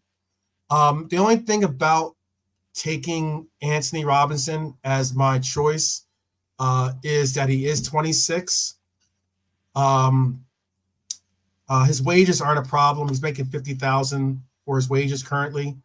Um, it does make it a little bit of a you're probably going to have to figure out a left back pretty soon, considering is Robinson your left back of the future? That I don't know. Would you guys have Robinson as your left back for the future? hang on. Are you saying Robertson or Robinson? Robinson, Anthony Robinson. As our left back for And the future? Yeah, at 26. I mean, he's had one Now or good never, season innit? that I've seen. Don't know, not sure. For me, no, as that's a well. shout too. That is a shout too. Yeah, this guy, Gertrudia. I think something like that. I don't put Robinson, and I'm saying Robinson, not Robertson. I don't put Robinson, unfortunately, as my left back of the future for Liverpool. I rather go young and build maybe Owen Beck into that viable candidate too, where both Hartman and Beck fight for that second left back role. Does that sound too Well, we crazy? went older. In my team, we went older because Oh yeah, who'd you go with? You we went with well we brought in Grimaldo. yeah, yeah. I think we have to plan for that future. And he's 28. So I can't remember. Well, we had good logic around it at the time Mhm. because Oh, and I had Davies as well again, in it my was just list too. By the way, I'm not stupid. I had Alfonso Davies, 28. but Alfonso Davies, 60 million currently. He's on his. I think he's coming up on his last year, if not 2 years left, something like that. He wants out of. He wants All the out. talk What of would be the Real, yeah. price tag that you think that they moved Davies on from? Big. You got to consider it. He's only got like a year or something left on his contract. Year to 2 years, maybe tops. He wants out. He definitely wants out. Real Madrid have apparently moved on from considering bringing him in. Apparently, that's the talks. Is that Real Madrid have given up on their pursuit, not because they can't afford him or not because they don't necessarily or can't like budget him, but more so they've targeted other aspects, other players for that role from within. So what would be the number that you guys would say he moves off So I consider, because I do Well, have him as my top choice, but I don't Davies have him for Lonzo. Davies with 2 years left. So let's just imagine, for the sake of argument, today is June 1st. Mhm. So anyone, so everyone, like say for instance, so VVD has 1 year left, right? So if Davies has 1 year left, or if he has 2 years left, that's a big This is price true. difference. If he only has 1 year left, and he's making a big stink about wanting to leave, Yeah. you should be talking about maybe 50. But if they have 2 years left and they don't want to get rid, then you're talking at least 80. So I Hmm. don't know what the scenario. See, I thought that was pretty Um, much a done deal with him to go to Madrid. I didn't realize. Like, I knew it just hadn't happened no, yet, but I thought that was. no, So that was just if he's reported actually, actually by yeah, that they're not pursuing him, especially with Mbappe and everything else. I know they're not going to have to spend money for Mbappe, but big um, money, like JK says, big money. that's not their primary concern. No longer is bringing him in a primary concern for them. For me, spending like 7-8 million on Robertson, we deserve a big money left back now. I'd get him straight Yeah, away. I think yeah. he's fast, he's exciting, good player. Why not? Because like if Real Madrid have pulled out, there's no one else bar Man City, maybe Chelsea, and I don't want to see him go to Chelsea and waste his career there. So I'd love to go for him after Robertson. Him, perfect. Alfonso Davies is on. Let me put this into pounds actually first. Alfonso Davies is on his. This upcoming year will be his last year on his deal. Oh, okay, so he's a lot cheaper then. He's going to be a lot cheaper. Yeah, that's what I'm saying. Yeah, Perfect. We should he'll be go on for the him. last year of his deal. Yep. Yeah, 50 I million. would go. I would definitely go for him. If we can get right? rid of Not gonna pass. Simicast for 25, that's half the fee there, So Exactly. mhm, He's on 186,000 pounds a week. His mhm. contract ends in 2025. 23-year-old left back, obviously. What else do you guys need to know? That's it. I'd go, yeah. Plays for Canada. If I could get Alfonso Davies for 50 million, yeah. What about that? But anyway, you gotta watch out for those Maple Leafs. Davies, 50 one million. side. Can I get him for Trent 50 on the million? other. Is that acceptable? Yeah, I think so. No Yeah. problem. I'd get him 100%. Okay, cool. Thank you. I'll take him. All right. That is a big acquisition for me. I appreciate you immensely. So I'll be honest with you. I don't even think that Robbo starts for me, to be honest with you. But to be honest. But I'll put Alfonso Davies there for right now. I would probably have Robbo being my backup, to tell you the truth. All right. So next position that we need to fill in is that right wing spot. I'm going with so that's another 50 million right there, right? So that's now 132 million I've spent so far. Yeah, got 268. I'm going with okay. I'm going with two players, or a player that I really would like to see. Now, I had on my list, my short list was Kudus and Kubo. Those are my short lists. Mm-hmm. Yeah, there's a problem there, you see. There's a problem there. Let me hear it. Both of those players are going to cost at least 350 million.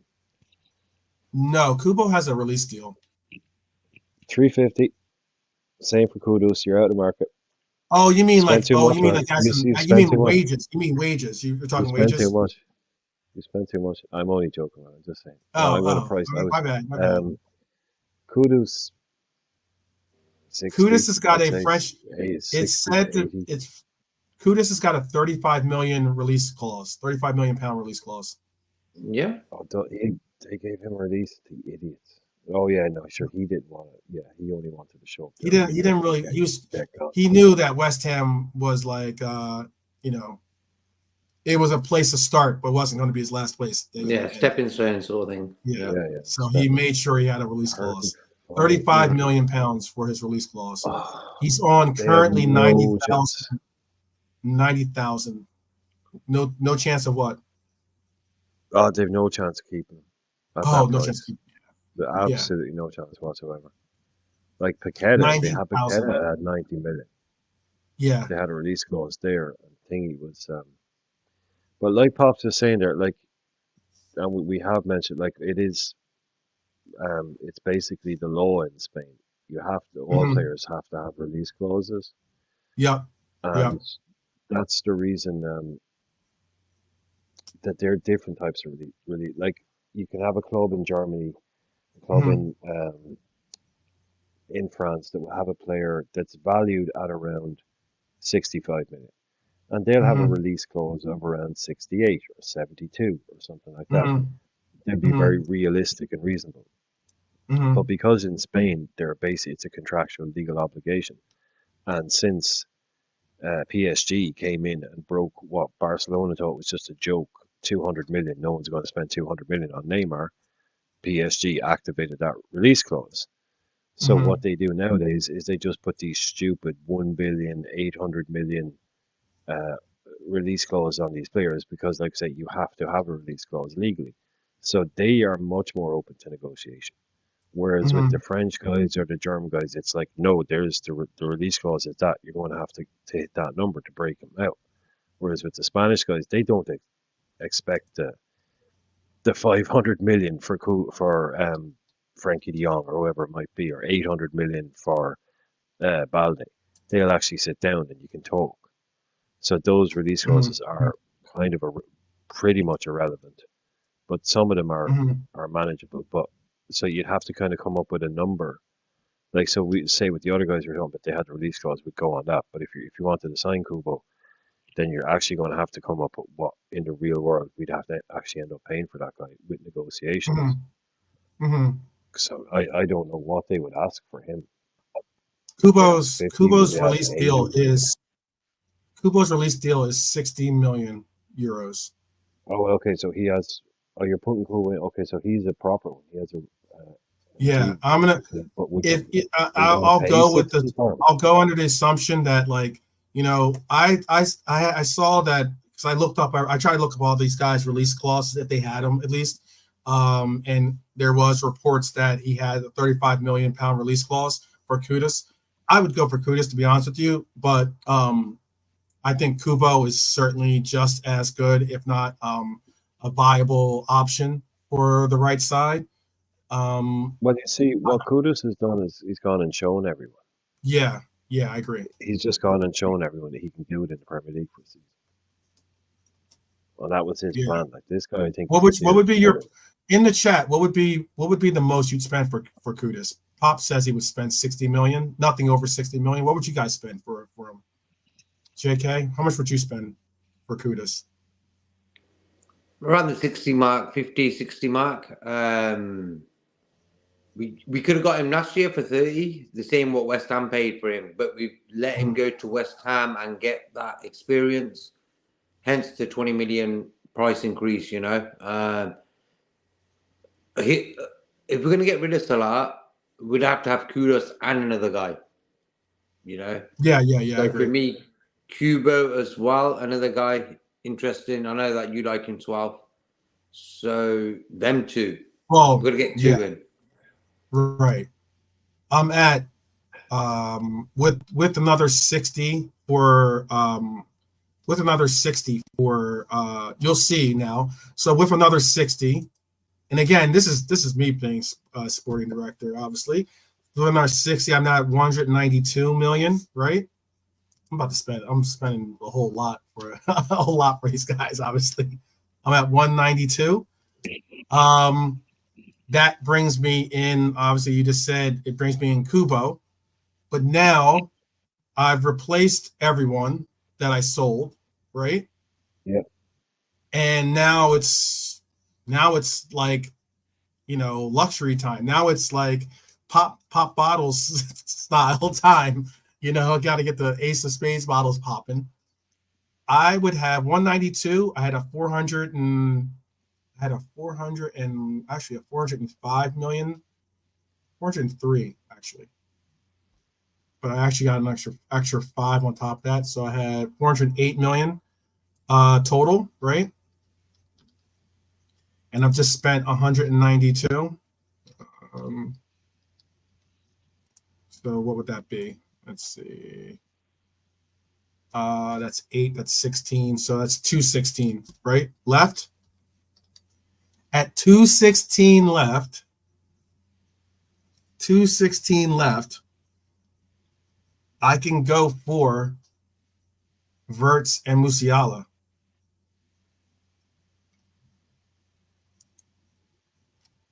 That would be that, and then I'd walk away. That would be my deals. Okay. And that, Well, let me hear it. Let me hear yeah, it. no, that's no. It's just that we only replaced the players we sold. I don't think we Right. did that. I mean, I'm taking Yeah. the only reason why I'm getting those 2 extra players is because I lost I had 3 extra places on the roster by losing Adrian, Matip, and Thiago as well. Yeah, we lost them as well, but we didn't replace them. We only replaced them Yeah. with wages. That was on So we you. only replaced the players we I'm sold. just Yeah, I saying. didn't. That was the option. Like I said, I I'm didn't just join saying. until the thing was flowing. So you Yeah, no replaced, you doubt. brought in Trafford, Yep. Davies, Kubo, Trafford, Davies, Kudus, Kubo, and Bastoni and Scalvini. Bastone, Scalvini. Those are the So 5. you brought in Trafford, Davies, Mm-hmm. Bastone, Scalvini, Yep. Kubo, Kudus. Yep. That's 6. Oh, I didn't bring Kudus. Oh, you I didn't didn't bring bring Kudus. in Kudus. No, Okay, I so didn't that's bring 5. Kudus. Yeah. I didn't bring Kudus. I knew I had to make a decision between the 2. If anything, Okay, so you still I the probably extra. would. If anything, I'd have to, and that's why I'm going to need someone in this midfield, because that's either I would have to either start Elliott at another name I was considering on is also is Andre at defensive midfielder, but Scalvini could play also DM. I'd keep Endo. It doesn't answer our DM role. It doesn't answer our DM problem per se, but Yeah. but I wouldn't mind Yeah. just seeing what Pachetic does there. Trying to figure out Pachetic, maybe put Scalvini in that role as well, as a DM. Start Bastoni, platoon Scalvini in the DM for when I don't play Endo or Pachetic. But it just leaves me that one spot, Elliott, and that's why I'm saying if I could put like Musiala, or I could get What happened to Verts. Dom? I moved Dom up to right wing actually. Now this is I'm also going the assumption that we probably would go with 4-2-3-1, but I have missed a 4-3-3 from the original. Well, yeah, the thing we're playing off he has to play the same game that we played, and we played Right. basically buy and replace the players. But you're good on wages there, aren't you? Yeah, I'm good on wages. I'm actually saving money on wages, to tell you the truth, because those Mo wages because a lot of the players I really brought crash in. over the line there. What's that? Yeah, the Mo wages would be. Yeah, the 350 off the books would probably cover everything. Yeah, the 350, and a lot of these players coming in at like such low wages already is what saves me a lot of the money that I was like possibly going to have to expel, or whatever you want to call it. Where's my sheet here? Oh, it's right here. Yeah, that works. Because Scalvini is only making, again, 10,000. He's making his current wages is 10,000. Bastoni hurts. That's 168. That's big time money, and I'll probably have to up that to like Oh, you're 185. bumping them all. Yeah, you're bumping Yeah, them when you bring them in. They're all getting yeah, bumped. yeah. So like I mean, like Baston, like Mr. Davies over here is going to be asking for an awful lot of money. he's gonna be Bastoni, asking you're for going, quite a bit. Yeah. yeah. Like I'm just going Davies off and makes up. currently 186,000. I would have to bump him to at least 200,000. If not Look, more. I'm going to just fly off the top of my head what I'm talking about. What would be asked here?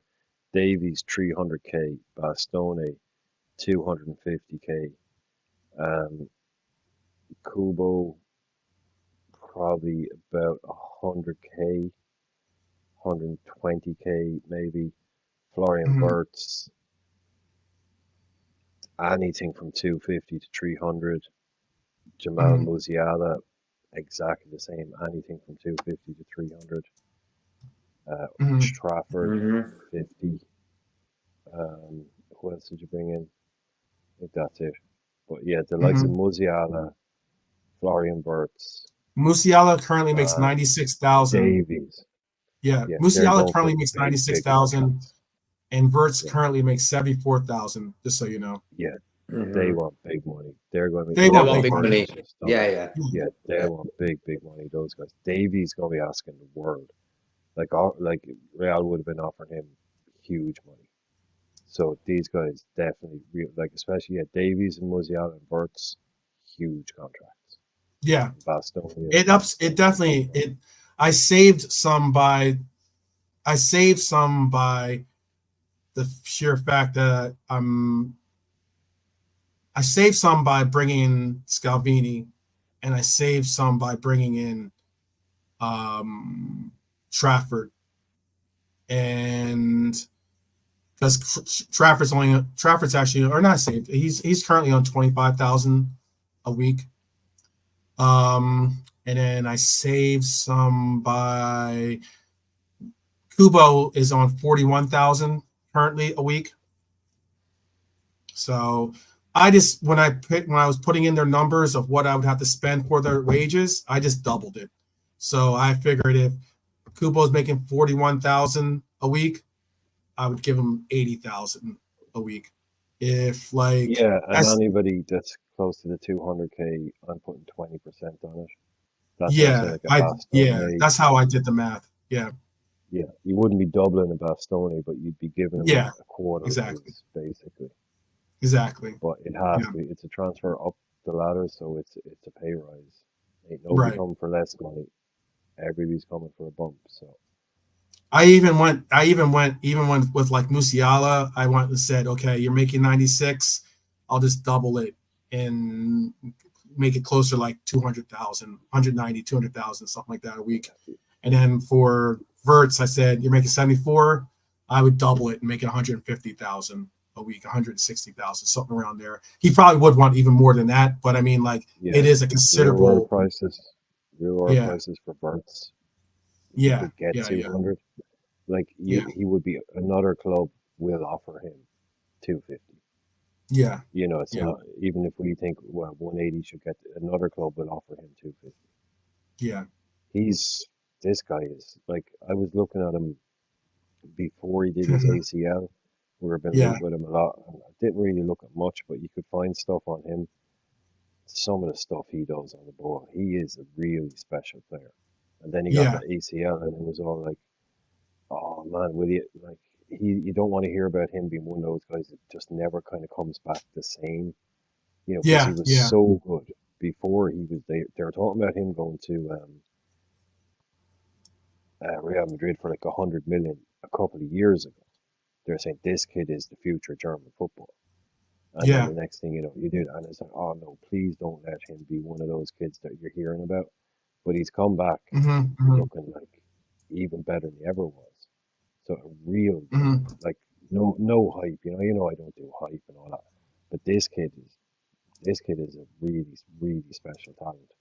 So it will be big money for these kind of guys, especially this day and age, man. Yeah, Yeah, yeah. It does make it an interesting um I don't concept know, of what it, Derek. Can you play DM? Dari, if you can play DM, we'll give you 200 grand a week. If you can play Yeah, DM we need it. and I take might the need a half DM. percent back, Yeah, because we'll give you I think 300. I'm pretty much matched by bringing in Musiala and bringing in Verts. But I mean, it's just a matter of now where do I play them? You know, and like Oh, well, you got to keep all these boys happy too, don't you? So that's it. It's your game. yeah, you have It's to keep your, all these it's your guys night. happy. You do. So like, just I'm trying to think of how I even play these players.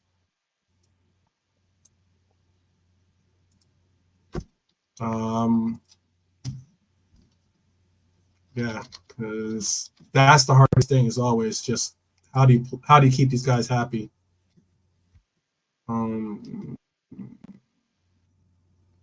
How do you keep them happy? Because I doubt I'm gonna bring in Verts and be like, yeah, you can sit the bench or behind Yeah, I Musiala, remember but when we did it. I don't, JK, do you remember? I think we left it in a 4-3-3, and just to then take it easy. But I think the only changes we ended up with were Grimaldo at left back, just to put him in because he was a new guy. mhm, Bastoni at right side centre half, and Osimhen up front. mhm. So ours was fairly minimal at the end, but we sold a few players. But yeah, you've got to fit in a lot more than your boy Lucho there. Yeah, Musiala my can boy play on the Lucho left, but might be a he casualty. might have He some might be a issues casualty. Yeah, because you can't buy Florian Wirtz and not play him in the number 10 yeah, position there. That's just sacrilege. yeah. So where's Musiala going to play? Or like, I mean, Kubo doesn't have to start. Wouldn't have to. I mean, he's an I expensive don't think he has to bench start. option, but he doesn't have to Yeah, start. he doesn't have to start. Yeah, he's He not doesn't. selling Nunes. He ain't selling Nunes, pops. No, Nunez could be. I mean, he might not necessarily start, but he could definitely be a squad player, if not the starting. If not start, but I think he would cook though with like proper distribution to him. But I was selling him. I was selling him, but I got yeah, I know you overpaid guys that. sold Nunez though, right? Didn't you guys? I think Nunez was one of your sales, right? Oh yeah, no, sorry, I did sell him. Yeah, because I replaced him with Osimhen. Yeah, yeah. You Osimhen was who you replaced him with. So you don't think he gets So good yeah, I'd have to service? figure some things out. I think he does. Obviously, he's gotten some, close to 40 big chances that he's created. So I think he definitely gets some. But I mean, I think unfortunately with some of it, um, yeah, he will You be. can't I'm get sorry, past the Monty. ball.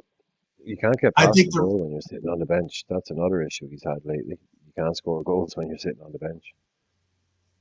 no, no, But no. I'm that's not what saying I'm he didn't get asking, proper pops. distribution. I'm just saying also just I think a little bit of what the reason why he was offsides as much as he was possibly was because the players just weren't getting him the pull sometimes when that kind of distribution. I'm not saying he didn't that they don't see him or don't look for him.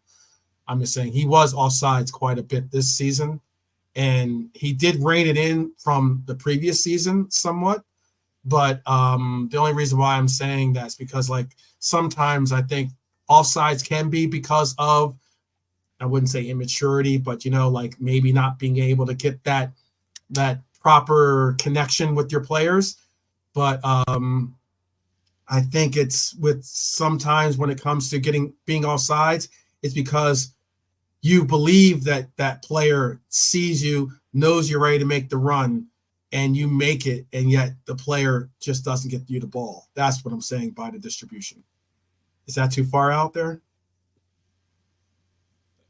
But that's Okay, again, that's that's on you'd him. have to look at, but you'd have to look at every individual case then and go, because sometimes Yeah, he can make the absolutely, run. And McAllister absolutely. will go, well, yeah, I know you ran, dude, but that was not the ball. I was never going to pass you that, Right. and or whatever. So it's yeah, look, it's just some strikers, they instinctively they can stay on side. He needs to pay a bit more attention, maybe. But no, look, you're keeping him. So you've got the new boys, Bart and Musiala. and Yeah. thingy behind. So I mean, yeah, like Elliot. Musiala, I mean, easily, you know, like you can figure something. We'll figure out where they have to play. I'll figure out where they have to play. It's gonna be tough to fit. Now, it's going to be interesting because then you get into a place where you're going to have to you're going to have that Pep Guardiola style of like concept of you've got all these great names that obviously all want to play, and now how do you juggle, you know, their playing time? So, and I see Beijing Pops talking about the offsides. He's offsides because he can't play the game. All right, that's tough. That's rough and tough there. Beijing Pop says, yes, sometimes you don't get that pass, but you have to reposition and go again. Yeah, no, absolutely. It's a big word, Bernie. He's impetuous, and until he matures mentally, he will not hit. He will be hit and miss. And then Beijing Pop says he generally attacks from the wide left. It's criminal to be called offside when you are the widest attacker. I agree. I'm not trying to give him a pass for being offside. He's offside too much. But I'm also saying there have been opportunities. There have been, if you do break it down, as Irishman just talked about, if you do break it down, there have been times when you could be like, you've got to make that pass. He is ready to go. He's got a lane to go into, and you've got to make that pass. He might even start his run, but because of that slight hesitation, or maybe that slight like inability to like get it where you think you would want it, that draws him off sides. That's all I'm trying to get across. That's all I'm saying. That's not too crazy. There's also the other bit as well, where as harsh as it is, you know, we've all played games at a younger level where someone just won't pass the ball to a guy because they're just like, well, he's useless. I'm not going to give him the ball. So even when you get to this level, you might have someone going, Darwin's not on it today. Mm-hmm. You know, Darwin, like, and players will say that I wasn't on it today. And Jamie will walk off the pitch. He said, yeah, I could see Stevie wasn't on it today. Xabi Alonso, Fowler, Suarez, Kenny Dalglish, it's not just him. So sometimes you go, I'm not going to give it to Darwin today. I'm going to look for Gakpo. Gakpo's on fire.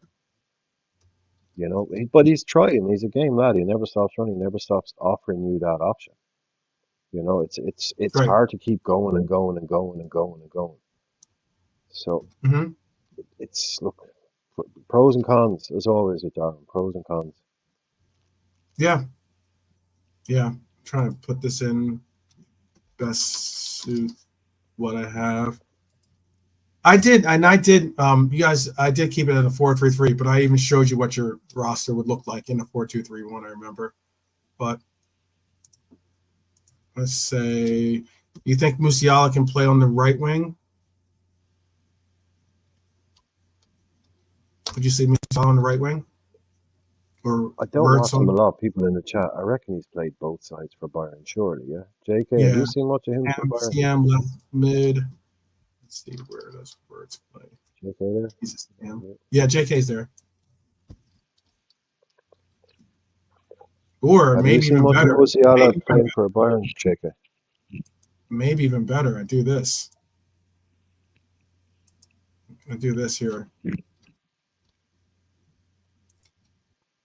And then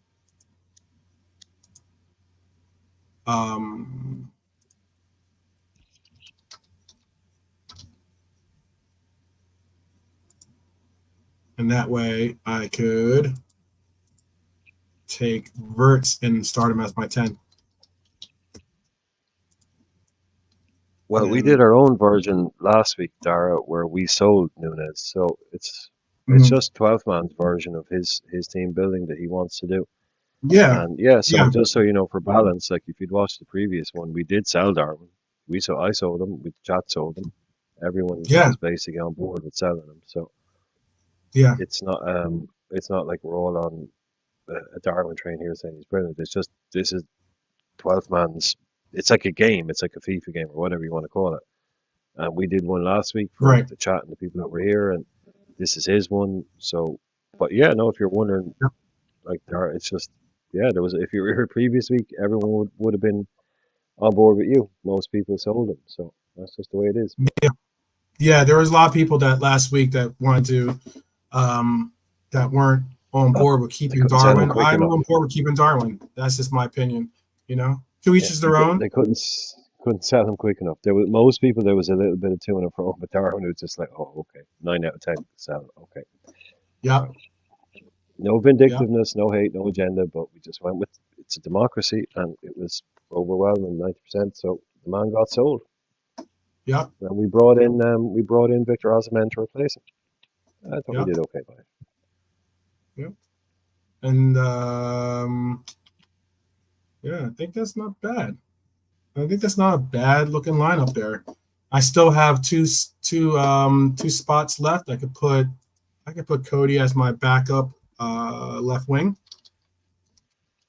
And you're starting Davies too, aren't you? You've got Robbo in there at the moment. Yeah, So I would start definitely Davies. start To be honest with you.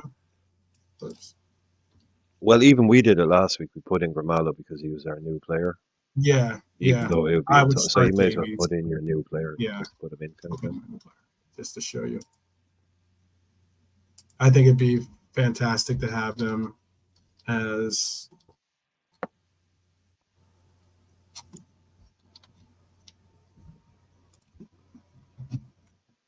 that. Well, would you be missed the basically maths, Max, because we literally did the maths and we added it all up. That's kind of the whole point of the show. We have added it all up. We've sold players at a certain price and we brought them in. So Mhm. that will cost. It didn't cost quite 320. He had a budget of 403 plus Mhm. wages after we Mhm. sold. So we Mhm. came in under budget. We did do the maths if you want to quickly go back and have a look at it. But yeah, no, this isn't just it's pie in the sky in terms of it's a game, but we Oh, did actually absolutely, use pie in the sky. maths. Like, yeah, Yeah, this roster is but we not did do maths. feasibly happening. Doing it.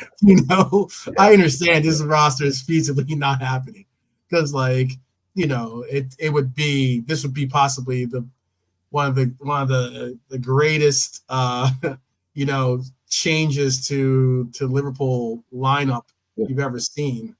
We're If just we're playing able to bring football in manager, Hurts, basically. Musiala, bring in Davies, Yeah. and then we bring in Bastoni and Scalvini on top of It's that, called, and Kubo. yeah. It's we're just playing football manager, really. Yeah, So, I'm just playing football manager. yeah, Sporting director. that's all we're doing. That's all we're Yeah, doing. sport director.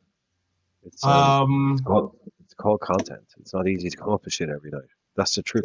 That's why we're doing it. So we got to come up with ideas with videos. Or this is the video we're doing tonight. So I'm trying to think. roll Is there anyone I left out as a player? I'm trying to think if I left anyone out because I could do this too. I could just. Well, put, what you could do, what you could do is you Mhm. could to make sure to kind of showcase all your new signings. You could Mhm. put in just for the day. You could put in Scalvini where Van Dijk is, and put in Kubo where Diaz is, and then you'd have all the new players on display just to see what Right. Just to see what it looks like. Yeah, because I would. exactly, I just would. to see Yeah. what it looks like. Yeah, Mhm. Scalvini would be in. Just Van Dijk has a flu, so Scalvini's playing. Yeah. And Yes. Diaz Yeah, is away on international, so Kubo is playing, and all the new boys are on the pitch. Apart from Trafford, we don't need to see Trafford on the pitch. Ali's cool. Right. Just so you can see the names that we've. This would not be the starting lineup, but we got Thiago's taxi fare to the airport paid for a star. That's how much we got. Mhm. Someone gave us £8, and yeah, pretty much that's it. Yeah. Max would have sold Salah, Kanate, Simicast, Gomez, and Curtis Jones. You sold all of those players apart from CJ. I didn't sell Curtis. Yeah, apart from CJ, you sold Salah, Kanate, Simicast, and Gomez. Yeah. Yep. And then maybe even like I could put this as being Endo being a possible. So Scalvini, yeah. Doesn't look very Italian, does he? Yeah, it doesn't. I know, but that's Scalvini. That is him. I'll check that Um, birth cert. I wouldn't be yep, surprised if his granddad is Scottish or something. Mauro possibly. Scalvini, eh? Yeah, Yeah. yeah. So I come in at I think that this team would be super dynamic for the future. Obviously, our wage budget would balloon eventually when we'd have to re-sign some of the other players as well. I don't know if Matip's finished, but I think Matip is unfortunately Finished at his career Liverpool. has probably ended as a Liverpool player. There. Yep. I'm pretty sure Um, he's packing up the old U-Haul right now. yeah. No word on no word on a club for him. I'm sure there's Mhm. probably something in the background. I'm not sure if JK is there. Is there anything in the Germany type press about Matt? Because imagine he still has ties there and stuff. Well, I haven't Yeah, heard he anything certainly about has the new ties. club being in I'm trying to town. think if he went with, yeah, because that's where he came from. I'm certain he probably still has some time. I think his wife is German, isn't she? Yeah, exactly. I wouldn't be surprised at all if it because all those German clubs would know him, and if they Hmm. like, I mean, he's older, not great fitness record, but it seems very kind of automatic, and you're thinking, oh, some German club will pick him up, kind of thing. But I Hmm. mean, if no one wants him, they don't want him. I haven't heard a single story about anybody offering him a deal, or even on the typical Romano quiet days, which always and by the way, Schalke are interested in re-signing Matt. I Hmm. haven't heard a single thing. So I hope he's not sweating on a deal, because he is older and he's got a lot of injury problems. So Yeah, someone will might take not it. be the Someone biggest will Q out there. take a chance on him. I mean, he's making I think he's making 100,000. He is. He's on a ton. Yeah, he's on a ton for us. So He was that's a good on, contract for him. yeah, he's on 100,000 pounds a week. That was his last contract. Does a Yeah, team got him maybe for say, free. "Hey, we'll Yeah. take you in for 70, 80,000"? I think you take a chance on Matip for 70, 80,000 a week, right? Hmm.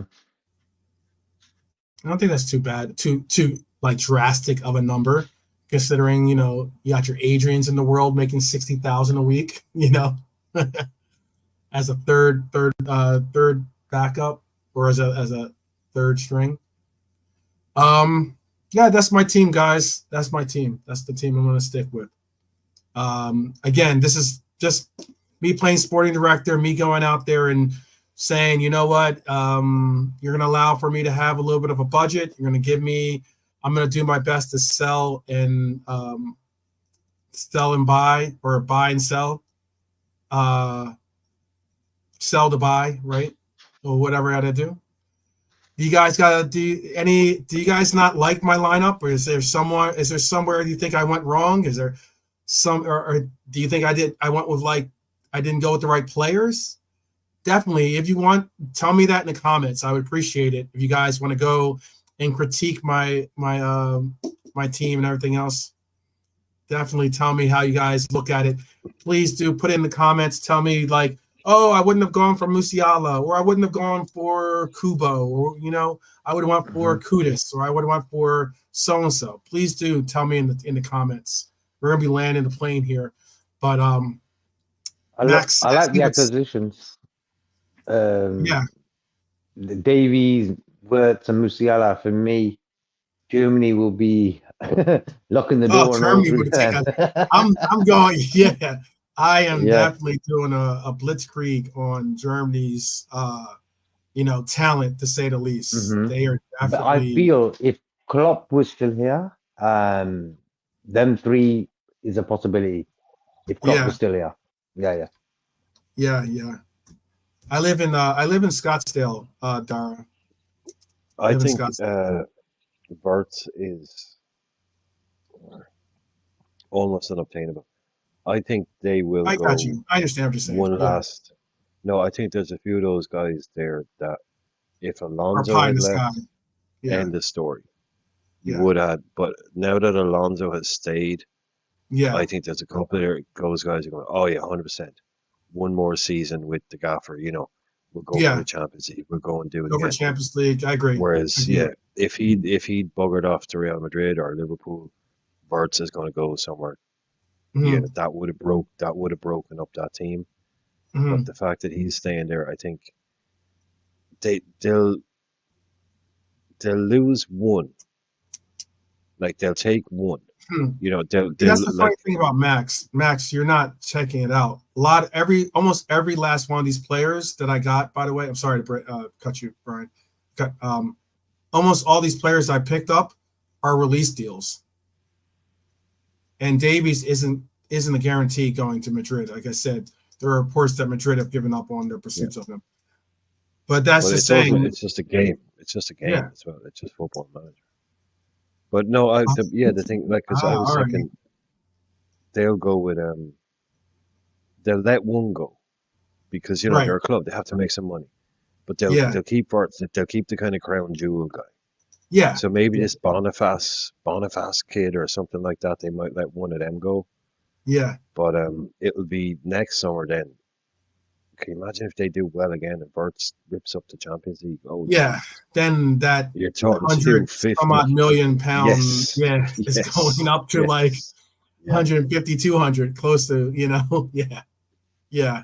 So That's why I'm looking at saying there. if there's ever a time to try to pursue the release clause for him, or if there's ever a time to try to say, hey, because we were in the market for him last year This too is as what well. I'm saying, man. I think Yeah. before he got that ACL, there was a lot of talk. Klopp knew how good he was. I guarantee we were in for him. Yeah. And maybe they didn't want to do business, or it was too high a price for an unproven kid for Yeah. FSG. And then it was yada yada yada. Maybe we do it, and then bang, ACL. So Yeah. everything finished then. But if we could have gotten him, then you would have been talking like 25 million, maybe 30 million. That would have gotten him then. But look, that's the past. Is the past. Yeah. It's not going to happen now. But yeah, we can add a 0 to that now. If he does well Yeah. in the Champions League. Yeah. No, I'm saying that's why I'm saying is like if there's ever a time to try to make it happen, considering we've been in talks, it's now because Florian Wirtz is not going to be obtainable come another year of him going to Champions League, him going to Euros, and like then we're just adding millions upon millions on that possible acquisition. But that's going off the reason why I have him on the list is because every last one of these guys, for the most part, has a release deal involved, minus maybe Musiala. And Musiala, again, is on his last year. It doesn't look like he's going to re-sign a contract with Bayern Munich. And the same with Davies. Davies is on his last year, and he doesn't want to renegotiate and sign another deal with Bayern Munich. So, and if Real Madrid are kind of cooling the flames for Davies, why not swoop in? Think big, people. Think big. Musiala was at Chelsea, right? Or was it Man City? It was Man City. He was at City, right? That's another one that we were talking last night about ones that got away. Every academy has this one kid. Oh, every academy has one. Yeah, for But certain. yeah, Musiala, I can see why. I mean, when you go and you win everything at a club, it's after a while, oh well, look, I could go here and do something. I mean, I've won everything here. Especially some of these kids at Bayern, they win everything really early. Wirtz is a bit of it. Like Wirtz will be loyal to Leverkusen, start of a journey, win a few things, and then move. Whereas I can see Musiala isn't more, well, look, I've won everything here. I've come back, I've won everything here. What's the next chapter? Let's go somewhere else. I can definitely see that. He's got all the talent to play for pretty much any club. Yeah. Yep. Regardless of system, style, league. Yep. I think you could do it anywhere. So I think he's definitely more viable right now than Burks would be. And Mhm. I'd be all over it. I would be all over that one. Yeah, I think that why not have a big year where we go for some big name talent that obviously is going to cost us some money, but I mean, you know, this is the opportunity. This coach isn't a coach that demands big names. He's not a coach that says that he has to have you know uh, Yeah, give me high this, price give me that. players or such. He'll work with what you give him in essence. That's part of his CV. So I don't expect him to come in and say, "Oh, I have to have Davies, I have to have Musiala, I have to have Mhm. Verts."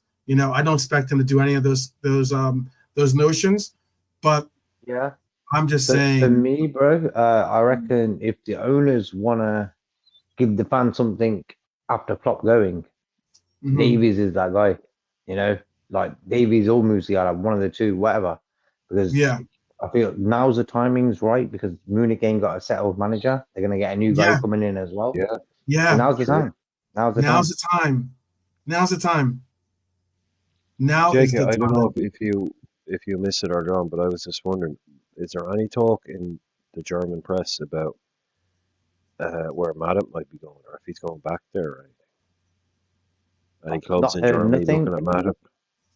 Nah, nothing yet, bro. But they have been going on about Davies, but Matip, nothing. Not yet. For me, Matip Yeah, is a good signing for a new club. Probably got promoted and stuff. Probably Hamburg or someone like that. But I'm not really sure about Matip yet. But for me, Davies has been mentioned quite a lot. So it looks like he wants to leave. Davies definitely wants to leave. Yeah, he definitely wants to leave. yeah. He's a And he's a him he's made scoring too much noise against, now. yeah, he's made different. And him scoring against Real sort of put that transfer to the side. Mhm. So Liverpool sort of in a good position there. Man City, I believe, might be the shady ones that come in. Yep, Because Guardiola, he plays left back, he's a centre back. But yep. Davies for me is perfect left back for them. You never know. Yeah, that's If they go out and unfortunately get true. Davies, Yeah, oh man, dude, City's gonna play spoiler in some scenario, Yep, in some scenario. But yep. like, I just you gotta hope that you can sell the dream. I mean, like, um, utilize your connections, like as in players that are playing like the same way that we got Cody Hackbo to come to the team through via Mhm. Virgil van Dijk. The same way we kind of like got got Gravenberch to be on board with coming here because of what Cody and what Virgil kind of said to him as well. As in like, hey, come to Liverpool. Maybe we can do something along those lines. I don't know who would be utilized for some of those Yeah, cases because I don't know if we have any real, you know, Canadians. yeah, we definitely don't have any Canadians. But I We got mean, no like, I Canadians. don't know if we have any even any Germans on the team actually that could woo Musiala or Verts, but in buying into the Liverpool dream. But well, you don't want to be relying on that. I mean, that's a lovely little kind of a mhm, thing, you know. Um, if it can work, it'll work. I remember the famous story. I can't remember who it was. Brendan Rodgers asking Steven Gerrard to ring somebody, mhm, and Steven Gerrard just said he was absolutely mortified. He was like, I can't believe. He was like, we had no chance of getting this guy. It's like Brendan was like, will you ring this guy? Because you're. And he was like, having to ring this guy up and go. He's like, it was really embarrassing because the guy was like, oh hell man, that's really cool and all that, but no, so mhm. you just want to, like, again, the club needs to sell itself from day one. If the club, it's great to have someone like we are saying earlier on. You watch what happens from the outside, and you can see what happens to young players there. But the club should always sell itself. Yeah, yeah, You know, it you know, if you can get someone that can ring up and say, "Hey, what's that like?" But you can even get a past player and say, "Look, what's the crack with Liverpool? What's it like there?" Hmm. But the club should Yeah. be able to make those pitches themselves, and little things at the back end is cool. But Yeah. Yeah, but I think you know, I think there's. But sorry, but Jake, there's very few players in the world, right, that are going to look at a call from Liverpool going, "Oh, I don't know about that." Yeah, that's the thing. Or I top don't club. exactly. Exactly. I don't think that many players. I mean, I get Davies isn't quote unquote realistic in Hyler's opinion, but realistically, if Liverpool approaches you, you're not going to say, no, they're not a big enough club. That's not ever the conversation. If but I anything, you're think thinking, Klopp had that pulling power as well, but he didn't really use it, I believe. After the Champions League win, I believe even Messi would have come and played for Liverpool with Klopp. yeah, And I that's don't my believe the owners never yeah, backed him enough. And yeah, this guy, like Arnie Slot, I can't really see him. That's what I was saying about the owners. If they want to sort of trend ties with the fans and stuff, go and get a mhm, big signing like Davies and not Slot. I don't really believe a guy who wants to come and say, I want to play for Slot. But if Klopp was at Liverpool still next season, you could see Davies saying, yep, I want to go to Liverpool. So mhm, we've got to pay a little bit extra now to get players to come in, to sell that dream. Yeah, you need to You break do. that. mhm, mhm, You need to yeah, break that. Like yeah, that worries me. When you said that, like that really worried me that because you were saying that we become a club where players want to come here and play for Jurgen Klopp, not Mm-hmm. play for Liverpool. We need to Yep. break that immediately. Like this club is way bigger than Jurgen Klopp will ever be. Like Liverpool is way bigger than any manager. mhm, It's way bigger than any player. yeah, So if we've ended up in a position where people only want to come here because Jurgen Klopp is the manager, yes, then that is bad. mhm, That is really bad. We need to in a position like where the agent goes, Liverpool want you, not Klopp wants you, not because like you said, JK, no player is going to come out and say, "Oh, I've always dreamed of playing for Arne Slot," because that'd be a stupid thing to say because he hasn't really done anything yet. But you need to be mhm, coming out and saying, "Yeah, Liverpool, get me on the plane." Yeah, I'll find out who the manager is tomorrow. I don't care. It's Liverpool. That yeah, has to be and always should be the selling point. You know, even if it is Pep, even if it is Klopp. But yeah, you don't want to end up in this cult of, oh well, I would have gone there if Klopp was still the manager. No, yeah, no, yeah, no, thanks. Don't It's want very you. no, important. The first signing that they make, they've got to go big, I believe. If Edwards got any brains, he will make sure that first signing is going to make every Liverpool fan say, you know what, we back these guys. He's got to do yeah, that. yeah, You yeah, got to do that. yep, yep, yep, and just so What we Max? keep this, What? oh, Sorry, so we sorry. keep this clear too. I put the ages. Um, Tyler put in there. I also remember that Edwards' approach to players is very data driven, and signings are very often very young. My signings would be 22 years old Kubo.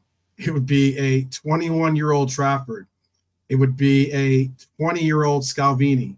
It would be a 23-year-old Davies, and that's not including still a 20-year-old Verts, a 21-year-old Musiala, and then I have as the backup, the oldest player I have in that line is Bastoni at 25.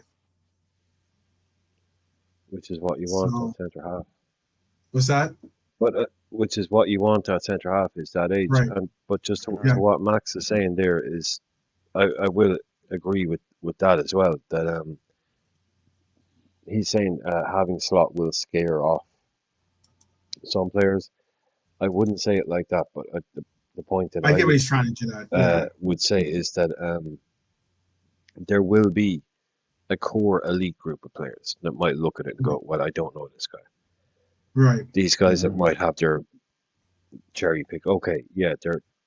I fully agree with that. I get that. If I was a Mm-hmm. player, I'd be looking at going, Mm-hmm. okay, I mean, a really, really top player. Maybe wait a minute and see how he gets on.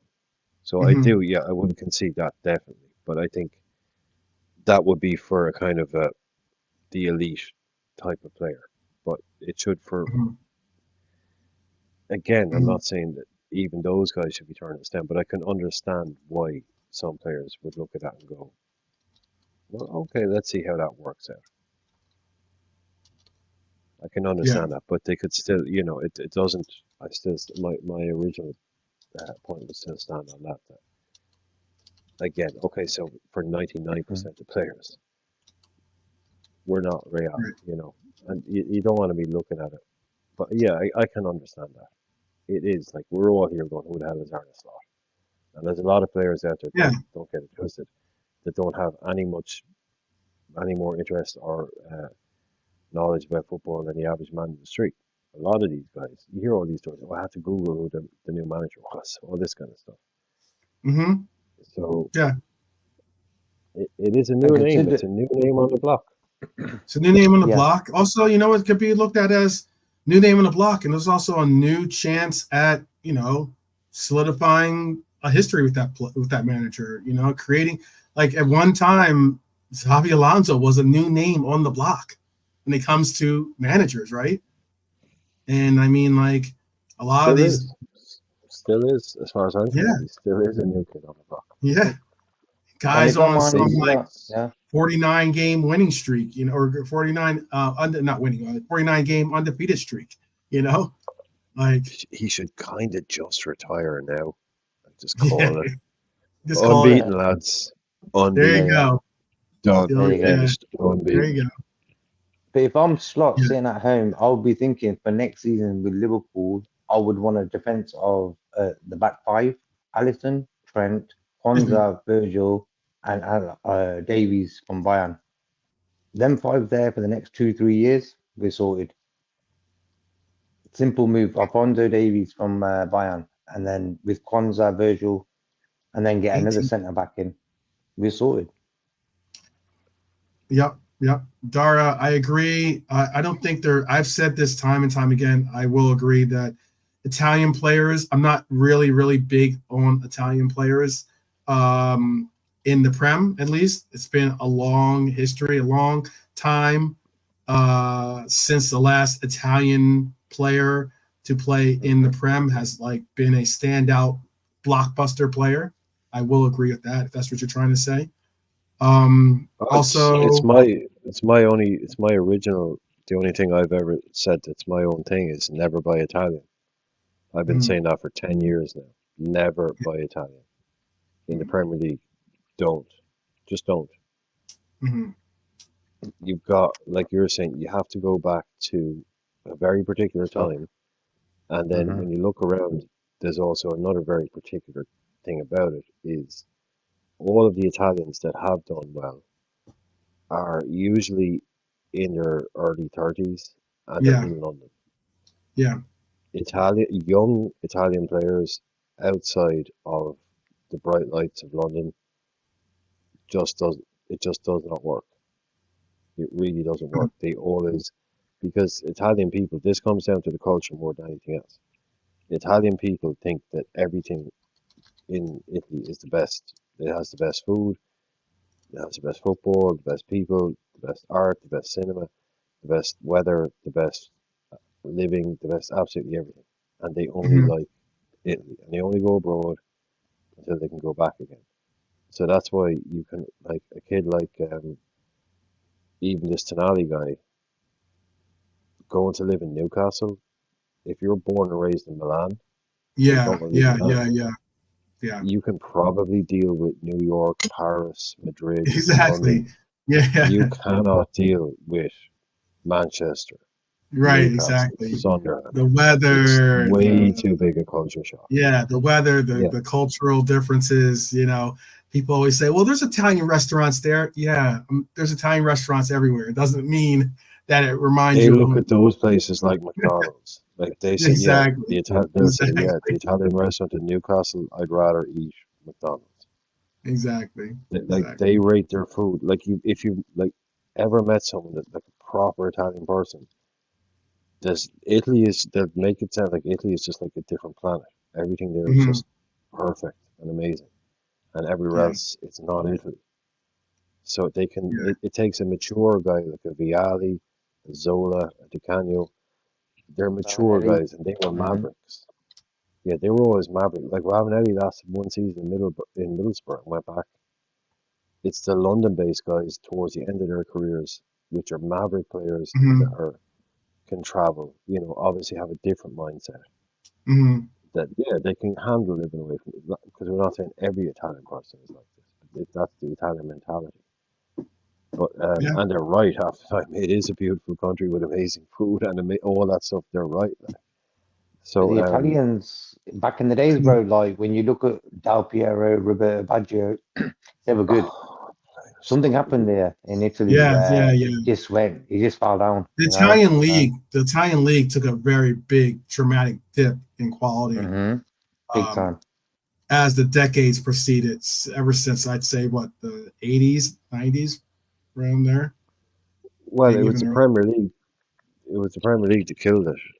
Yeah, the They emergence of the had Premier League. basically, they had the highest wages. That's why Italian football is so iconic in Yeah, England, is yeah. because in the 90s they paid the highest wages in the world, and all the world's best players were going there. So they started showing it on TV in England. You couldn't, if you like, you couldn't watch Premier League football if you didn't have the money, but you could actually watch live Italian football, and a lot of the best players, all the Baggios, all Hullets, you name them, they were playing in Italy. Ronaldo. Hmm. That's why it's so big in England. People remember that, but they had their own problems then with money and And corruption and all that. we've gotten our share. We've gotten a couple of Italian players that have played for us over the years too. By the way, we have gotten in Well, some. we've had with the Aquilani one, which is the Aquilani, disaster yeah, that everyone remembers, but Lorini. that wasn't his fault really. Aquilani got injured. He wasn't the same player as Alonso that he was brought in to replace, which everyone was saying he was. Hmm. Then you have Andrea Dossena, Hmm. the left back who scored that classic goal, the chip at Old Hmm. Trafford Yeah. in the 4-1. He was pretty terrible, but he scored one of the great goals. Yeah. Hmm. Who else are we forgetting? There was the goalkeeper. Barini. We had an Italian Barini. goalkeeper. Yeah, well, Barini. Yeah, we had Balotelli, obviously. Balotelli, of Not a great course. list. Yeah. I mean, like, It's not a as list. much as people Not want to exactly forget about a that hit one, list.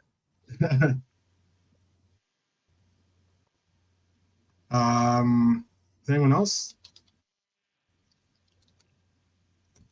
There was the goalkeeper, right? Was it Pitaluga? There was a goalkeeper. You're right. Yeah. Barini, Aquilani, De Sena. Barini, Barini, Aquilani, De Sena, Padelli. Balotelli, Pidelli. That's it, Diego Pidelli. Mm-hmm. That's the guy. Donny. Random. Donny. Didn't Donny play for Donny us was too? Brazilian. Donny was He's Brazilian. Brazilian. My bad. Okay. He's the India He cricket played captain. but he played for Roma. That's why. That's why. You're right.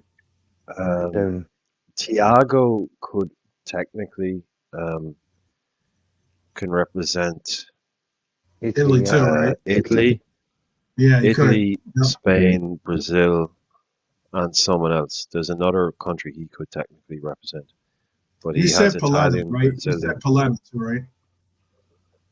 Gabriel Paletta. Oh, Paletta, yeah, Paletta, yes, him. Yes, And, no, I'd said Yeah, Pidelli, the goalkeeper. Okay. Yeah, Gabriel Paletta. Padelli was as well though. Padelli and Paletta, right? Yeah. Okay, so that's another two. We had someone. It's not a stellar There was someone list, from There was someone from We had someone from Napoli play for us. I'm trying to think of who it was. Anyone in the chat know? Help us out. We're trying to get these. An Italian. I think he was. I'm Italian pretty or sure he was just some Italian. He might. Maybe he was. Maybe. or Again. Maybe it was because he played in Italy. Maybe that's why I'm thinking he's Italian. He's Scottish. He's Scottish. Right. so someone bought directly from Um, Napoli. I can't Who did remember we that buy one. from Napoli? I can't remember us buying someone directly from Napoli.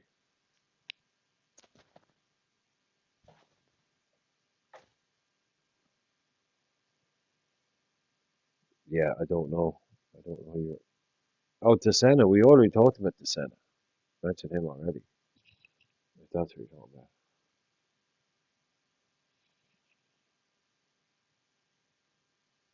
Hello? You're on mute, bro. I'm not. I'm off mute. Fucking 12. headphones are playing up. my fault. Hello? I don't know how I got on mute there. I must have hit the Oh, button you're by on accident. mute. Yeah. Yeah, No, no, I didn't. I didn't hear we you said say that. My DeSena fault. already. Yeah. My fault. I know we haven't had many Uh, Italians, but I didn't. I thought Fabio was. I liked Fabio Barini. I thought he's a good player. He's still oh, playing he now. wasn't. He He wasn't wasn't very good. good, man. He I don't know. wasn't I good. thought He he was had okay. like He was no. okay. Look at his He record wasn't a for great us, man. player. I'm not saying he's a great player. I just thought he was No, average. no, he was. Yeah, he was very, very average. He did okay at Rome. Like I think he had one really good season at Swansea. Mm-hmm. Did okay at Roma, but I think he's got. I think his goals for us is like really low, like 4 or something like that. Yeah, he was one of those Brendan Rodgers. Yeah, but less said about him, better. Really. Did But you he never say did any harm. you said Claudio? You put Claudio in there too, right? Claudio Taffarel. I think that's the one too. He's Brazilian. He's Brazilian.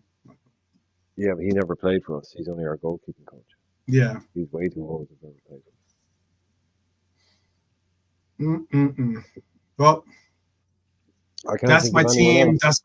That's my team. I understand people don't like that. I didn't. You guys had your opportunity to create your own team. I didn't say, hey, you can't have that player, or that's unrealistic, or that's never happening. It was your world. It was sporting. You were the sporting director. You guys got to do what you wanted to do in the chat. Hopefully you were there when you got the opportunity. We even gave you an opportunity to take a look at what the Mighty Reds Army put together as their team. And I asked, hey, in the comment section, tell us where you would have changed or who you thought who you maybe got outvoted for, but ended up you would have gone for this player instead of that player. Tell me that stuff in the comments, guys. I always make it try to make it a healthy option to, if you guys do comment on posts or episodes, I will do my best to comment back because the engagement is cool. It's an opportunity for us to have more of a direct conversation, and also it gets what you have to say out there. Like as in, this is the people's channel, so like I always like to include your contributions. If you think that I got it totally wrong, if I maybe went too German, or maybe I went too Italian, I gotta scrap the Fiat or something, or not Fiat. Fiat's Italian, right? Fiat is Italian. You gotta scrap the Fiat and scrap the Volkswagen and go with different concepts of cars, or different players. Maybe focus more on Portugal, or maybe what I would love to do, which is famous Portuguese car maker. Yeah. I can't think of Portugal. That's why I didn't even try. Yeah, you drove yourself down that cul-de-sac. Yeah, that is. I don't know any Portuguese card. I'd have to look that up. Let me see if I can look that up. They don't.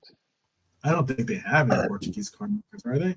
No, they don't. No, they don't have any.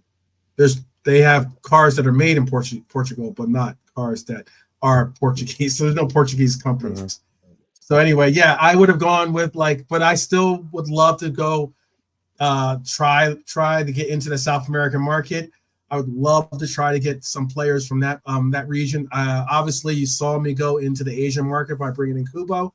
I didn't even go for the play. I left off one player that I didn't, who I would go for as well, and that's Kang In Lee. I think he's a great player, but I didn't have him on the list because I wanted to try to make it somewhat reasonable. But he's honorable mention, I would say. And yeah, I guess tell me what you think I got right. Tell me what you think I got wrong. We'll have an episode tomorrow. 2 German and Italian, apparently. Yeah. I mean, It's yeah, two German and I want Italian. German, I want Italian. Yeah, it's cool. I'm eating it. Yeah, I love Italian food and I love German beer. So how about that? You know, so, Yeah. It's weird though. The other, like, no one ever says that. No one ever says, "I love German food and Italian beer." No one has that's ever certainly said true. that. Even though I do like a Peroni. Peroni is a good beer. But the other bit doesn't work. Yeah, it doesn't. The really Italians, at least, the German food bit. No, it's okay. Doesn't really work that way. I'm good for German food. Sorry, good JK, on it. no offense. Like, yeah. No offense to High Lore and some of our German. Yeah, and basically, no offense to basically fancy hot dogs, but that's pretty much all they got. Sauerkraut. Yeah, but Italians got good food and cars. Italians. Oh, Italians got great food. Yeah, I'm okay for vinegar soaked cabbage, if you don't mind. We'll have to have like a food. We'll have to have a food show or a food show once in a while. But once I know we want to do music. We want to do a music show. We want to do a food show. We'd have to do that. We'd have to do like maybe like our favorite dishes that we. What's the favorite dishes that from our homelands, or maybe even do something like what's the item? What if you go to when you, because like I know you've been to JK, you've been to Liverpool, I've been to Anfield. What's maybe like what is the food of choice when you're at Anfield, or maybe before you go? Is there somewhere that you go in town that you have to go and get a bite to eat? Be interesting to see. We'll do something like that a little later on. Well, you've obviously never been to England, man. Oh, obviously. The food in England is absolute muck. I just love the idea that there's somewhere nice in Liverpool to go. Gordon, I'm not the one saying that. I'm not the one saying that. Gordon. Oh no, even. But anyway, Gordon before we go, yes. Before we go, we're forgetting our new nightly tradition. I mean, I should be getting paid for this kind of producing. Absolutely, yes. On this day. On this day segment. So yes. We've got some good ones today. Now, it wasn't too bad yesterday. Our first ever inaugural on this day was Dennis Bergkamp, born on this day yesterday. And he was backed up by Sylvain Wiltord, also an Arsenal striker. So this is good stuff, right? This is interesting. And then Rusty Rekber. So that was our 3 yesterday. And obviously people, you'll never beat that, they thought. So you may as well just cancel this segment now. But no, we're going to keep it going. And today, I think it's pretty decent here. And I'm going to give the number 1 spot. So we're going to give the number 1 spot. Andres Iniesta. Born on this day. 1984. Wow. Andres Iniesta. What a player. Wow. Serious player. Like, I think we're doing all right here. Okay. Next up, Abu Dhabi. Again, an Arsenal guy. We're going... but not so good. I think we can't say Abu Dhabi over Andre Iniesta. I don't think so. But anyway, the most injured player of all time, Abu Dhabi, and we don't get a top 3, we get top 4. Giovanni Dos Santos, you'll remember him, Mexican prodigy. Yeah, at Barcelona. Yeah, what a player he was. He looked like he was going to be the next Messi before Messi was Messi. What a player he was. Ended up at Tottenham. It's never happened. Mexican player you're talking about, yes, right? Yeah. He's Brazilian. Yeah, he's technically Brazilian. He's Brazilian, but he represents Mexico. And his brother is decent as well. But Gio was, do you remember he went to Tottenham? Like, that guy was supposed to be the next everything. But round at the top 4, Thibaut Courtois. So that's not a bad little 5-a-side team when you think about it. Thibaut Courtois, Gio Dos Santos, Abu Dhabi when fit, and Andres Iniesta, and then yourself, of course, to make the. So on this day, folks, on this day. Yeah. On this day, another one. Lucas Leiva signed for Liverpool. Oh 2017. wow. Nice, I think. nice, Nice. I like the addition. nice. Little Yeah, cherry on well top. played, JK. Very nice. Yeah, well played. 100%. Well played for sure. Well played for sure. Then there's Well, a cult hero for you. yeah. Yeah, I agree. 10 years I he agree. was, wasn't he? 10 years. Yeah. Yeah, he made our list, right? He made our list. Oh, really unpopular to start. We can't deny it Oh, he was. because Yeah. this was Yeah. this was pre-internet, and all people knew was we were buying this attacking midfielder because he was playing as an attacking midfielder before we got Hmm. him, and he was from Brazil, Hmm. and everyone thought we were buying like not Ronaldinho, but you know what I mean. Like they thought we were buying some flair player Brazilian. Because yeah, there was no YouTube back. People, they just were, oh, Lucas from Brazil, and it Hmm. ended up he was like a kind of a Jordan Henderson type, and everyone was so he was really not popular. He got booed off the pitch a couple of times. Let's not pretend it's all you Yeah. ever walk alone. He got some pretty bad receptions from the fans, but Yeah. talk about a kind of Unlucky. Unlucky. yeah, Unlucky. a career arc. He went from being kind of who is it, like everyone being kind of super pumped that this guy was coming in, and then being pissed Hmm. off because he wasn't who they thought he was going to be, to then going back to being like one of the most loved players at the club, without a doubt. Kids born Hmm. on Merseyside, Scouts kids, the whole lot. Total legend he was. Or Yeah. is probably still. Yeah. Is he still playing? Someone's probably going to say he's probably still playing somewhere. I Went think to he's Lazio, still didn't he? able to Yeah. play like Legends games. I don't know about if he's playing actively like that. I think he commentate. He's a commentator too. I think. I want to say Yeah, that unlucky more like thing, a, that's iconic. Like that's yeah, early internet. Like that's pure yeah, soccer and stuff. yeah. I have that sound that sound bite. That's a good one. I think that's a good one. Well, yeah. So unlucky is the fact that we do have to. I think he did retire. Indeed, he did just retire not too long ago. I think it was like last year, 2 years ago, something like that. But I believe he now is a pundit. I believe he's a pundit nowadays. I can check Yeah, he for you real quick. retired. He retired 17th of March 2023. Yep. Yeah, okay. Yeah. Um. Yeah. Yeah. What was it? This comment was hard. I see this comment. Yep. He had. Oh, that's what he had. Yeah. So he had a heart condition. He had a heart condition. Yeah. Says here, the Yeah. former Liverpool midfielder Lucas Leiva has announced his retirement from football at the age of 36 because of a heart condition. Oh, I didn't He know that. announced That's his immediate retirement. So it must have been something that they found. And he had to, he wasn't planning on probably retiring, but because of the condition, he had to make it immediate. That's a shame.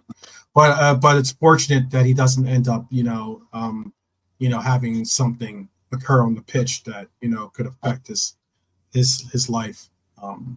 Similar to like Aguero, Aguero. Barcelona. Yeah, I was about to say that. Yeah, that was a hell of a shock. To know that you've been doing it your whole life. Yeah. You're- Yeah. Like that picture that it's like, because the doctor will probably say it's like, oh yeah, that could have popped anytime. Yeah. Yep. And he's like, shit. So every time I took the pitch, every time I was, and they'd be like, yep. You're rolling the dice. You're basically playing. Yeah, you're rolling the dice by going out there. That's scary, and it's also scary that the fact that how they couldn't have picked up or found that out earlier. In essence, because they do some rigorous tests on these players for their conditioning.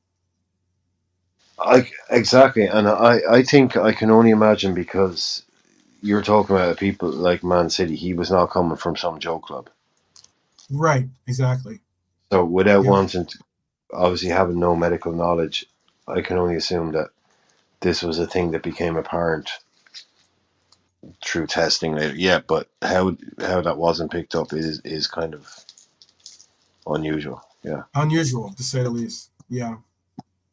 Still, certainly a cult hero, I would say. Easily a certain cult hero for us. I think that we did vote him in as a cult hero, right? Yeah, I think he got even. I yeah. thought he was getting close to being like.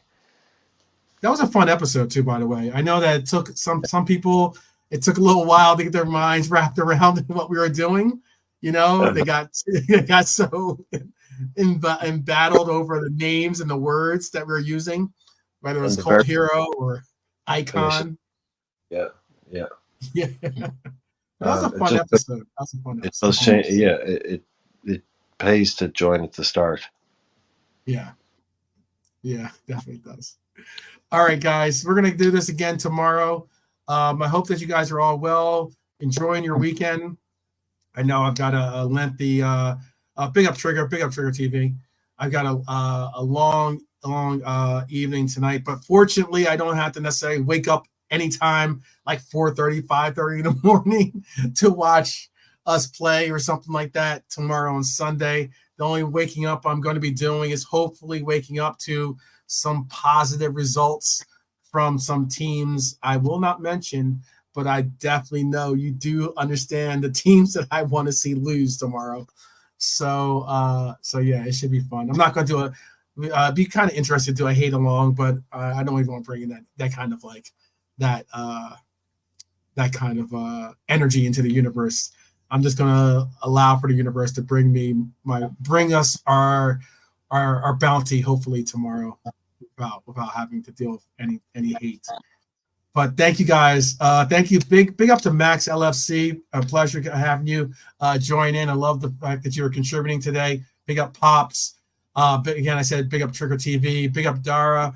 See you for that Wolves game for sure. Hi, Lore. Big up to Bernie, of course. Who else was in the chat here? Redbird.